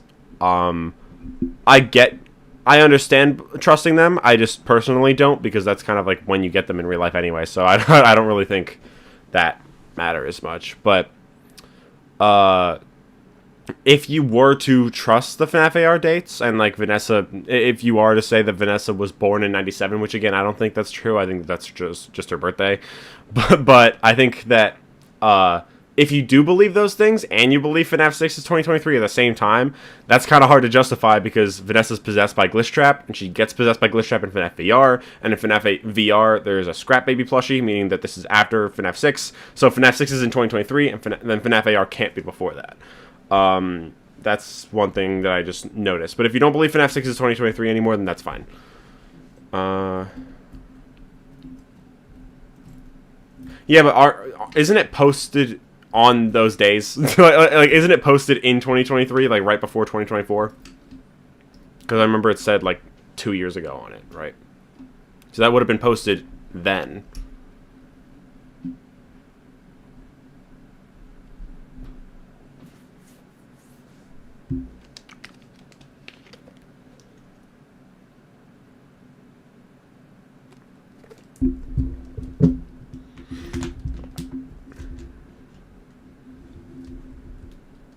it as part of the survival logs of his.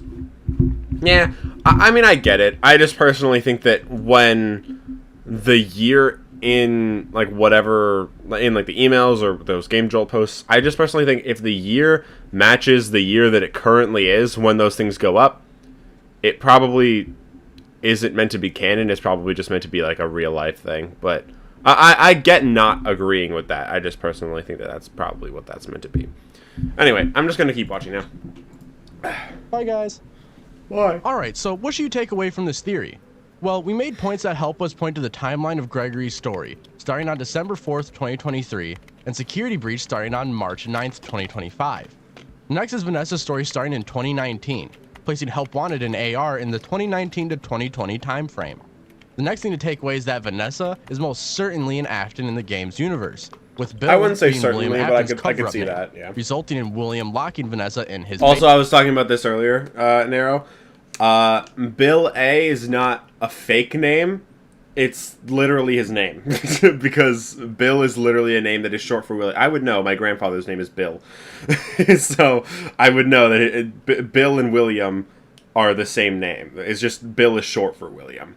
I just wanted to point that out in case you haven't heard that yet. Basement. Next is that odds are the parts and service area in Security Breach is Dolly's hospital. I know. From Secret of the Minute. Everyone says this. That checks out. That not surprised by that. Okay. The parts and service area in Security Breach is Dolly's hospital from Secret of the Mimic, just renovated for modern purposes. Now, I can see before that. you go, I want to shout out a few amazing people who helped make this theory come to fruition. First, I want to shout out is, of course, Underscore. Obviously, Not Underscore, only yeah. listening to my ramblings, but also helping me piece them together and letting me use his website contain all the FNaF AR emails that I will have linked in the description. Next, I want to thank Fazbear Entertainment Corporation for also listening to my ramblings and helping me investigate the Yay 40 room. And the same thing goes to Terminal Error, who did the same thing, and even helped provide some of the images you saw in today's video. The next shout out goes to Windy Spring System, who made the pixel art for Bill in this video. Lastly, to Exploding Loaf, who helped with the hands for the thumbnail you all are seeing for this video. Thank you 5 so much for all the help, and if you, the viewer, can go show them all some love and support, that'd mean the world to me. Now I'm going to hold you for one more moment to ask you all to join on stream for the 19th to the 21st to join me and many other creators So for one more night I'll pause there because I was already there, and that's already passed. Anyway, I think the theory is good. Hold on, the 4 points. Let me look at these. So Gregory's story is from December 4th to 2023 to March 9th, 2025. I understand the reasoning for that. I don't personally agree, but I can kind of see it. Obviously, you were talking to me about that on the Security Breach stream as well. I would say that... actually, I'll read the next one first. Vanessa's story begins 2019, placing Help Wanted AR in 2019 to 2020. Like I said, I don't think that's possible if FNaF 6 is in 2023. I personally still think it is. I know you don't anymore, so that's cool. But yeah, I personally don't think FNaF AR is in 2019, nor do I think that it's before FNaF 6. I think they're probably a little later. I also don't really think Security Breach is in 2025. I think that can work. I personally lean more towards either 2029 or 2035. I know you don't trust the calendar either. I personally do, just because there is the Fazbear logo on it, so I can understand why you would not trust it. I just personally do. I think that the Fred Masquerade can work for 2025 too. Like, it does look like 20-something 5. It could be a 2. That's potentially possible. I think that what else do I think?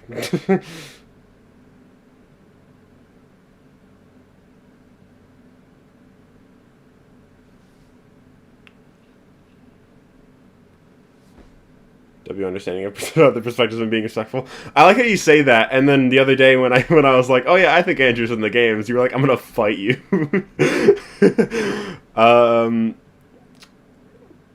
But yeah, I definitely understand the reasoning behind these things. I don't personally agree with them. I think Vanessa being born in 97, it can work if this theory is true, and if FNaF 6 is not in 2023. I don't think it really works otherwise. And because her birthday's in September, I can easily see the 9/7 just being her birthday, being September 7th. I could see that being the case perfectly fine. Is Vanessa in Afton? Maybe. I know you guys didn't talk about the idea of her being Michael in the video. You briefly mentioned it and then ignored it. I can easily see the Bill thing just being because GGY, or like the Patient 46, they have Vanessa's files. I could see it just being like her files were edited, and she's really just talking about Glitch Trap and her trauma from that. I can see that being the case. I think the whole idea of whenever I react to theories, it's really hard to remember everything you said. so the fact that there's like 4 big points here, I think that's it's good to have that here so that I actually remember what I think about the theory. But yeah, I think a lot of this stuff is definitely has potential. I think Vanessa being Afton's daughter is definitely possible. It just depends when he actually was spring locked. My personal placement for when he was spring locked is 1995, personally, just because I don't think that Vanessa is necessarily his daughter, and 1995 is the only time that we have seen him be spring locked before in the Silver Eyes trilogy. That's not solid evidence. It just works because it doesn't contradict anything personally based on my beliefs. If I did believe Vanessa was his daughter, then obviously I would just change that. It's not like I'm locked on to 1995. I just placed it there just because it's a cool filler year. Just fits in perfectly fine. And I think you could always say that the 40 years thing. This might be a stretch, but it's an idea that I actually talked about with my friends like back when Security Breach first came out. The idea that if maybe the kids, if maybe Afton was springlocked in 95, then that means they were also put into the fun times in 95. They were removed from the animatronics 40 years before Security Breach. Again, that's not solid, but it's an interesting idea. Because if Security Breach is 2035, then 40 years before that would be 95, so then that would mark like the year when the missing kids were removed from the animatronics, and I guess it could kind of fit in with like when Happy's Day was starting to be set up in a way. I could see that. But I don't know. Again, that could be a stretch, just an idea that we had a while ago. But yeah, Parts and Service and Security Breach being Dolly's hospital. Maybe? I don't know. I think it sort of depends on where. I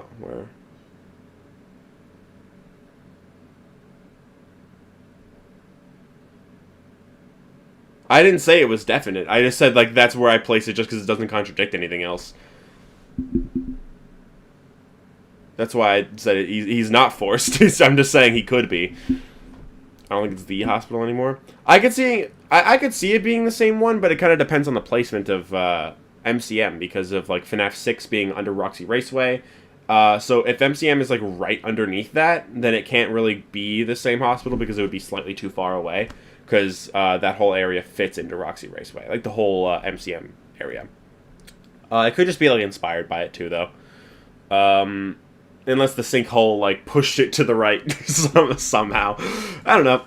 It could be, it could not be. I could see it being nearby or similar.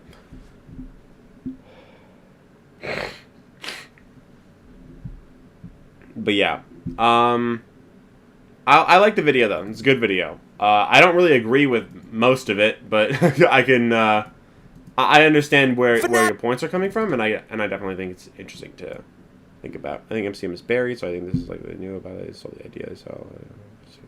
Yeah. Okay. That's fair. Yeah, I can see that.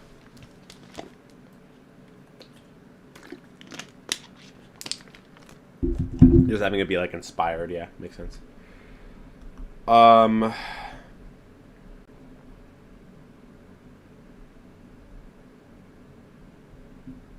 Okay.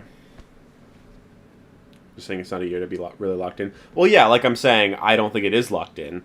I just don't personally agree with Vanessa being Afton's daughter. Again, not because I don't think that I think there's something wrong with it, just because I haven't looked into it enough personally, and I probably will at some point. So my opinion on that can very easily change. I just place Afton springlocking in 1995 because it happens in the books, and there's nothing that contradicts it, and nothing that points to a different year. Under my current beliefs, at least. Again, that's perfectly subject to change if I think that Vanessa is Afton's daughter in the future. So.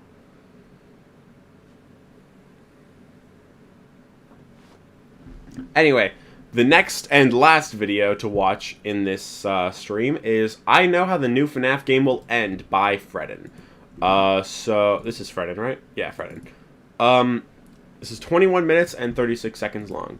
I like to think Vanessa's Michael's daughter, making her William's granddaughter. Yeah, I that's an idea that that was suggested, like, when Security Breach first came out, and I was like, why? And then after a while, I was like, you know what? That actually kind of makes sense. And then as time went on, I kind of drifted away from it, not because things like started pointing to something different, just because I didn't really think about it anymore, and I was more focused on other topics. But I can easily see that being the case. I'll probably do a video at some point in the future on just the idea of whether she's in Afton or not. Or do y'all personally think Charlie died? This ticket to find a plank she died at Freddy's, but there's also the Phasma fight story. The scoop seemingly hinting at being a Fredbear's. Yeah, I've talked about the scoop connection before too. I think that she probably died at Freddy's, but I can honestly, I don't think Ticket to Fun really locks it in as Freddy's, because there's always the possibility of just those wristbands existing at both Freddy's and Fredbear's. So it's not really locking it in. It does imply it though. But also there's the whole thing with the FNaF 2 Let's Party thing on the page. So if you don't believe Charlie 87, but you do believe that the FNaF 2 location was the same building as Fredbear's, then you could just point to that and say that that's just saying, yeah, it was at the FNaF 2 location, which was Fredbear's, so she died at Fredbear's when it was Fredbear's. So you could say that too. There's a security problem about alleyway watching the alleyway lefty rare screen. Well, yeah, but that also depends on whether that whether the FNaF 6 location is Fredbear's either. It could easily be Freddy's, and you could say that the alleyway is also Freddy's, or it could just not be the same alleyway. Either way is fine.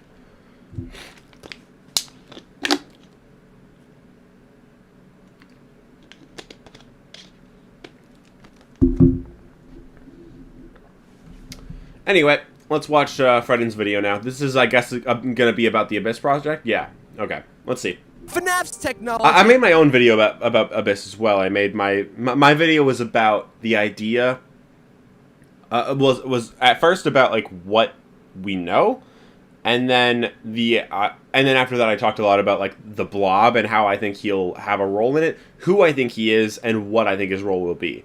That theory, honestly, one of my favorite theories I've ever made. I think all the evidence I used to connect the Blob, Shadow Freddy, and like Eleanor and stuff like that, I think that all of that makes a lot of sense, and I think the idea of what's going to happen in Abyss, the Fazburger stuff, or Faz plot, either way, whatever it is, I can't keep up with the names, I don't know if they're the same thing or different or not, but whatever, just the idea of that stuff, I think all of that makes a lot of sense, so I personally just love that video. I wish it did a little bit better, but I still think it was good, so yeah.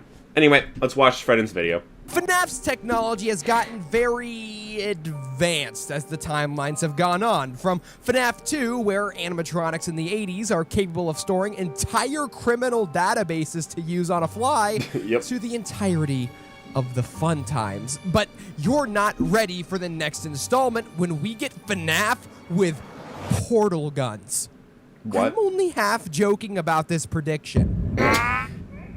Fredden. I mean, we kind of already got portals in Ruin.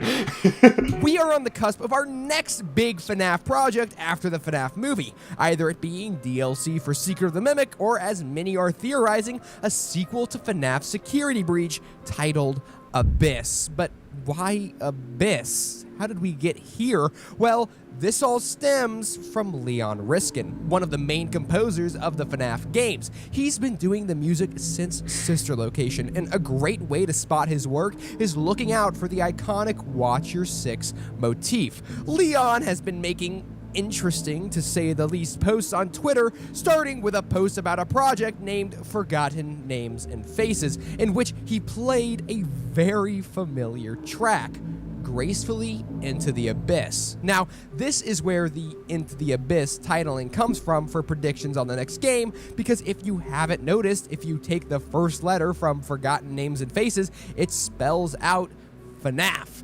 Everything here seems on the nose. A new FNaF project is in the works that Leon is composing for, and the music from the game is related to Princess Quest IV, most likely placing it in the Pizzaplex era rather than the Secret of the Mimic era. But I'm sure you already knew this. Nothing gets past a FNaF fan after all, but here's what I don't think you know. Where's Midnight Motorist coming from? And I don't blame you. I didn't either. What exactly was this telling us about the newest installment? Did it involve Princess Quest in some way? I mean, it has to, right? But how are we getting a follow-up on the last events of the Pizzaplex era? Remember, the last we saw of the Pizzaplex, Cassie was either falling in an elevator or had just scooped the Mimic, with a third eviler option being that she is stuck in the AR world. But the question was, which ending was canon? While I and the majority thought the elevator ending was more likely to be canon, you can't blame others for thinking the other two might be as well. Well, looking at Leon's posts, a narrative starts to form around the next game, and using a big theory idea I have, I think we can accurately predict what's going to happen in Abyss. Not only that, but also predict how the game is going to end the Mimic era as well. I know it's a big claim, but hear me out. Scrolling through Leon's cryptic posts about the game, one thing is made very clear. There's a lot of sister location. Well, 3 posts, but that makes up a lot of his FNaF posting. The first track we get is Demolition Inevitable. If this track sounds familiar, it should. It comes from Sister Location Custom Night, specifically from the final cutscene you get for beating Golden Freddy mode. Michael talking to Springtrap. What an interesting track to reveal the extension of, but there's another track from Sister Location that Leon teases, and that's Venta Black Desire, and there's something definitely interesting about this post. He calls the track 99.95% original. Now, why would he say this? What does Leon mean by 99.95%? Well, I think he's teasing the fact that this is a remake, but why would he be remaking these Sister Location tracks? What could they be used for? Well, we're going to take a slightly closer look at his posts and form an idea. So let's take it back to the beginning and see if we've missed anything. Right away, I can notice that we missed this. In the Forgotten Names and Faces teaser, it says in the hashtags, "Hey you, we're new."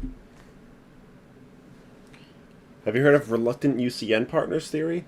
No. If I had to guess, I'd say it's like Andrew and Cassidy both being torturers, but they don't want to. I don't know. That's all I got based on the name. But no, I haven't heard of it. Who will catch you when you fall into the abyss? Take note of that. We already have a relationship between these posts and the ideas of falling or being caught. Next, we'll look at what seemed to be a normal track posted by Leon, Fixing Elevators. On the surface, it just looks like Leon is posting his songs until you take a look at the hashtags. In it, mixed in with slightly related hashtags, is a strange name, Betty Lou Oliver. You might be asking, who is Betty Lou Oliver? Well, July 28th, 1945, Betty was working as an elevator operator for the Empire State Building on the 80th floor. Everything was normal until, unexpectedly, a B-25 bomber plane piloted by Lieutenant Cole William Smith tragically collided with the building, ending the lives of him, his crew, and 11 others in the building. This explosion sent Betty away from her elevator with severe injuries, though rescuers were able to get her onto a stretcher and into the same elevator she had been blown away from. Unfortunately, while she was in it, the elevator cable snapped, sending her 75 stories down to the bottom of the Empire State Building. Miraculously, she survived and now holds the record for surviving a 1,000-foot fall in the Empire State Building. Leon is trying to tell us something by referencing this story of miraculous survival, and I think he's hinting at Cassie's fate at the end of Security Breach Ruin, confirming which ending canonically happened. The elevator ending. Remember, in that ending, a voice that seems to be Gregory's sends us plummeting into the abyss of the Pizzaplex to the deepest layer beneath. The abyss. But the question is, yeah, you just said who's going to catch Cassie when she falls into the abyss? That's when everything comes together, and I think I can solve what's going to happen in our next installment. But before we can understand the whys and hows, we need to once again look at Portal. Now, I know what you're saying. This is the third time you've decided to compare the two, and yeah, you'd be right. And if you're not saying that, then you should check those 2 videos out, and while you're at it, subscribe if you're liking the video.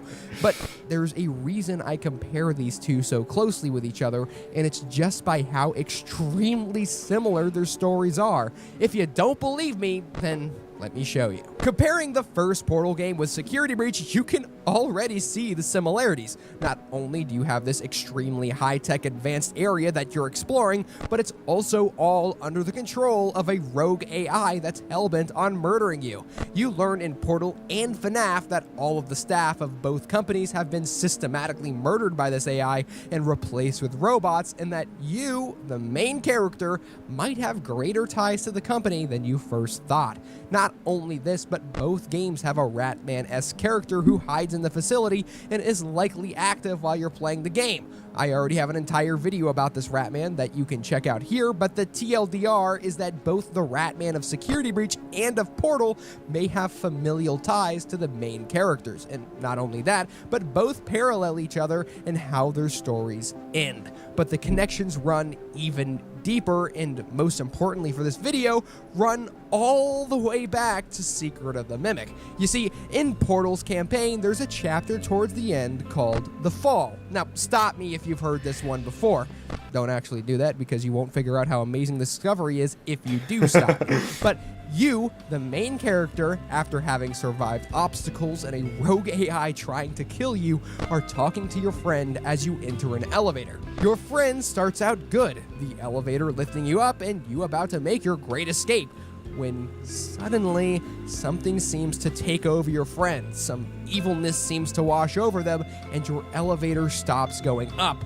Your friend gives you one final message before plummeting you to the deepest layer of the facility.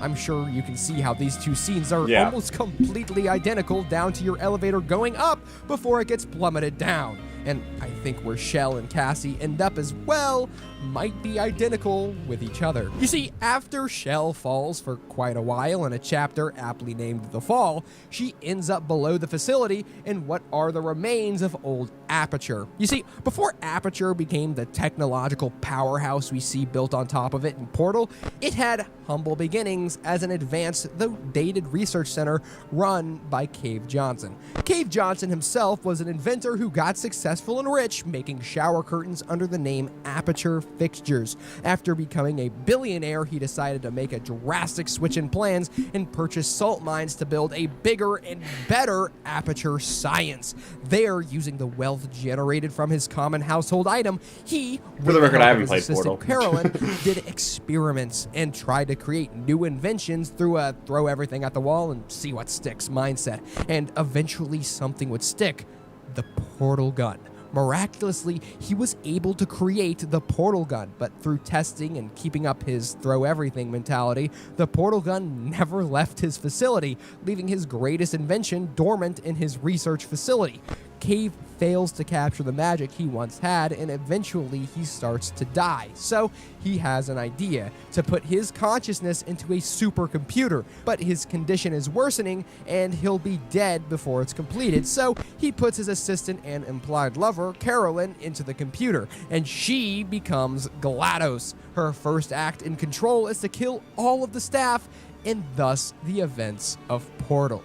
I hope you can see the similarity between this story and Secret of the Mimic. If you need a recap, Secret of the Mimic told us the story of Edwin Murray, an inventor writing off the success of his Cleanovac, using the money generated from it to fund Murray Costume Manor, and more inventions, though most of them proving ultimately useless. He marries his wife Fiona, who is tragically murdered in the Fall Fest fire, and Edwin decides to use his greatest invention, the Mimic, to replace her, though soon his son dies and M2 is born. His life goes off the rails and he's presumably dead by the time of the game's events. We see throughout Secret of the Mimic, and especially in the parachute ending, that M1 is in control of the facility, watching Arnold through cameras placed in it, and by the time of Security Breach, it's safe to say that M1 is completely in control, leading to the death of all of the staff in the building and the eventual ruined state we find the Pizzaplex in, well, ruin. I think you can see the parallels between this and the ruined Aperture Science in Portal 2 very clearly. But I hear you, my dear viewer, saying, what does this have to do with Abyss? You can't possibly predict what's going to happen in the next FNaF installment using Portal and Leon's posts.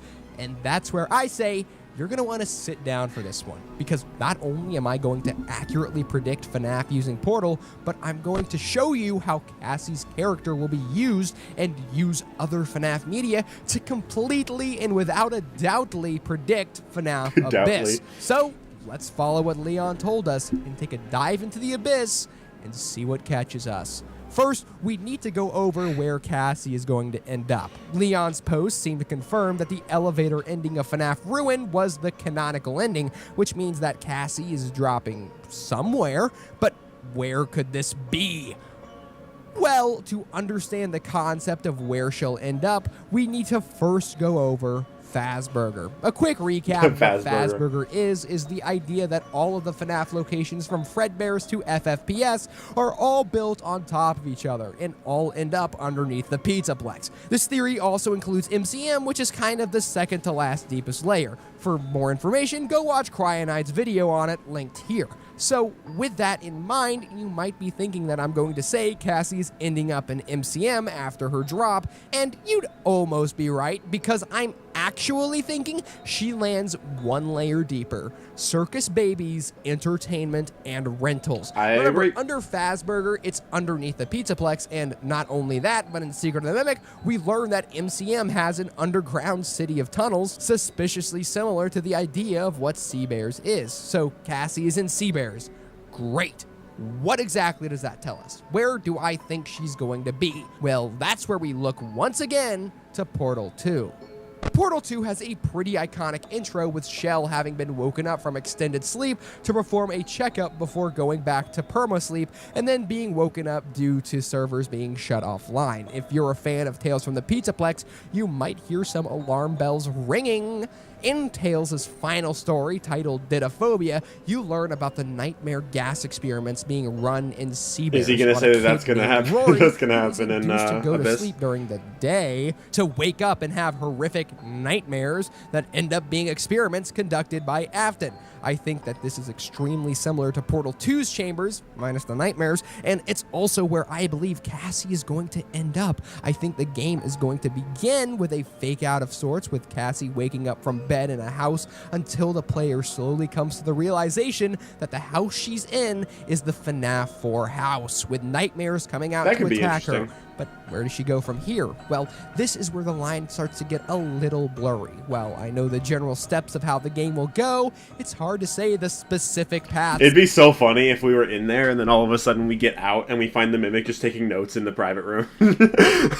Mimicking Afton doing that. That would be really funny. In between. I at least know that she's going to probably explore Sea Bears after leaving the chambers, and that hopefully that leads to getting a portrait of William of some sorts. I mean, he founded the place. But beyond that, I think I know where she goes. To MCM. You might be asking what Cassie would even do in MCM. What goal or motive is different from just escaping? Well, I think she'll find her way into research and development.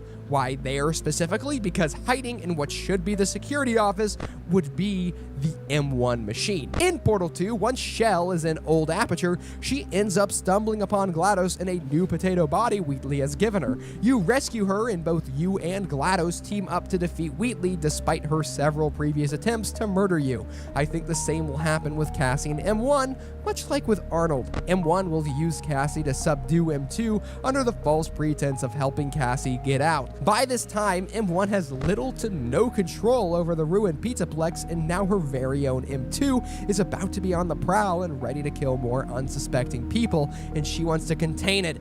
That's where the ending comes in. You see, somehow, I believe Gregory will be involved in the plot, albeit you switch to his POV or just communicate to him. Somehow.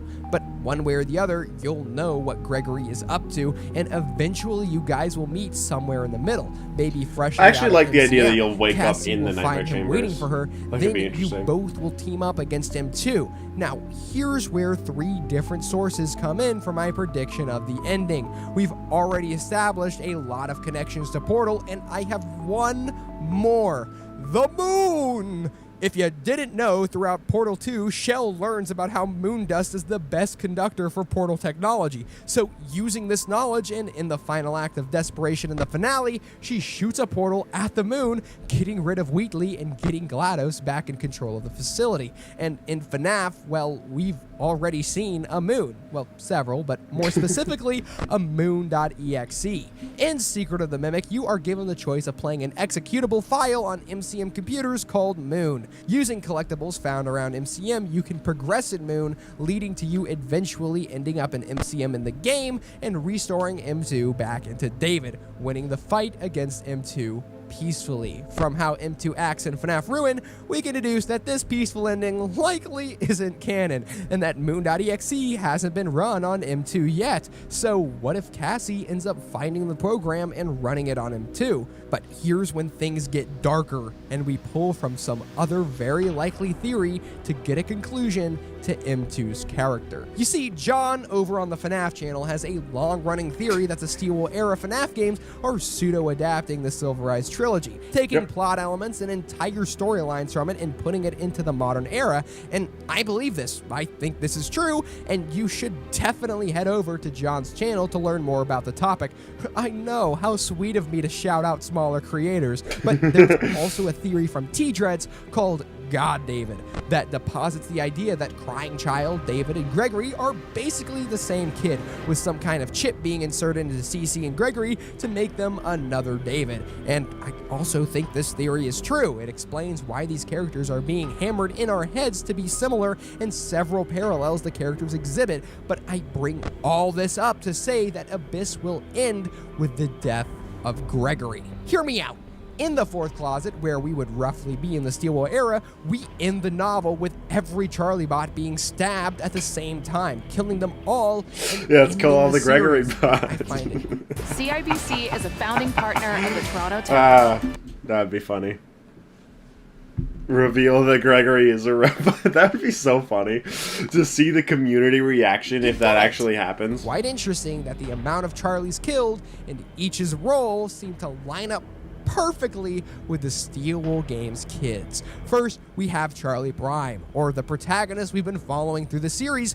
This would be Gregory, our protagonist. Then we have the murderous new kid on the block, who's majorly affected by agonizing emotions being poured into it and William influence, I don't think he's leading to actually its going for extremely violent nature. And next we have the doll, the basis of Charlie and the most important one. I think that our doll for the Steelwell era isn't the tiger, but is actually Crying Child's Fredbear plush. So the three main robots are the versions of the Crying Child. So David, the bite victim, and Gregory. Okay. Next time we see it is in the very sea bears we theorize Cassie will end up in. Who's to say she won't grab it? I think it's all very clear, my Freddles, that Abyss will end with a sacrifice from Gregory to be killed along with a subdued M2 and Crying Child's Fredbear plush, ending the David 3.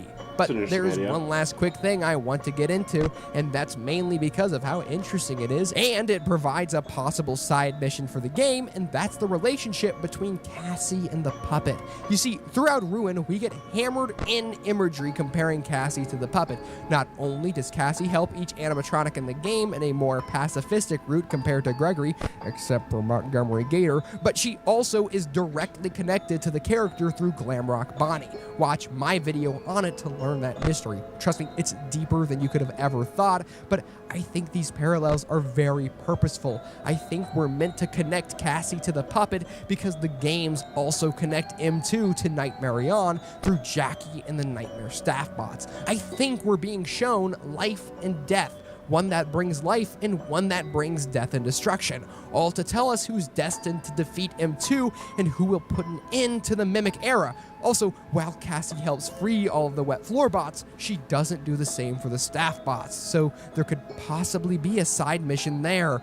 To recap, I think FNaF Abyss will have Cassie survive her elevator fall and end up in Sea Bears, where she will escape a nightmare chamber, find the Fredbear plush, and make her way to a ruined MCM to find M1.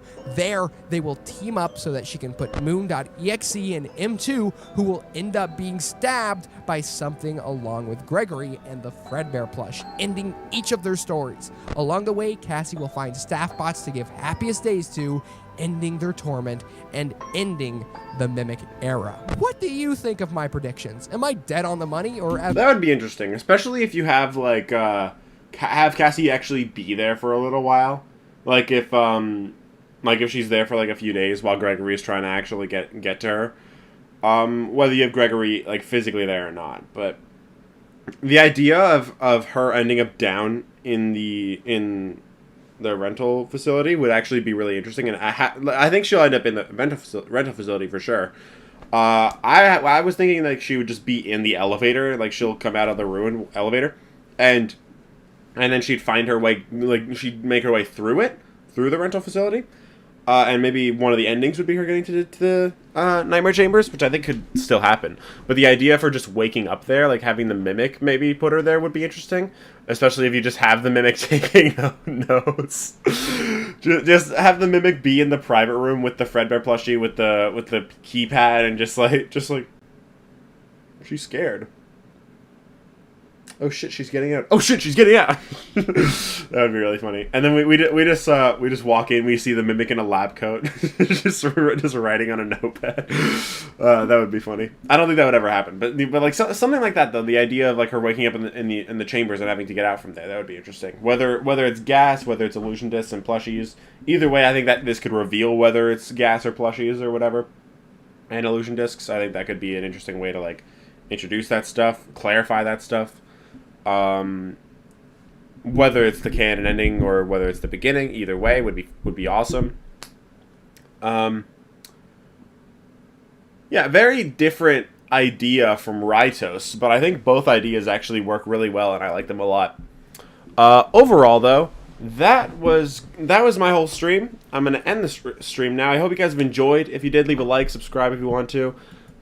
Let me know what your thoughts are on the theories that we watched today. I think that they were all really good. Even if I don't agree with all of them. Well, obviously I can't agree with all of them, considering this one and Rytos are very different. But, yeah, I think the idea that both of them suggested are really good. Narrow Raven's video was really good, even though I disagree with most of it. But, yeah, I've enjoyed. Hope you guys have enjoyed, too.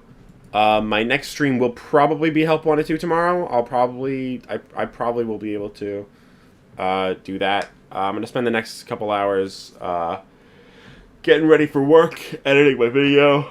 And yeah, I'll see you guys in the next video or stream or whatever the next thing you see by me is. Probably Help Wanted 2 tomorrow if you guys stick around for that. Sunday will probably be a smaller stream where I just do the FNaF game tier list and then the theory reaction. And then Monday my theory will come out, and then maybe probably Friday will be Poppy Playtime Chapter 4. But we'll see. And that's if the stream even works for that game. Either way, I hope you guys have enjoyed, and I'll see you guys later. Bye, guys!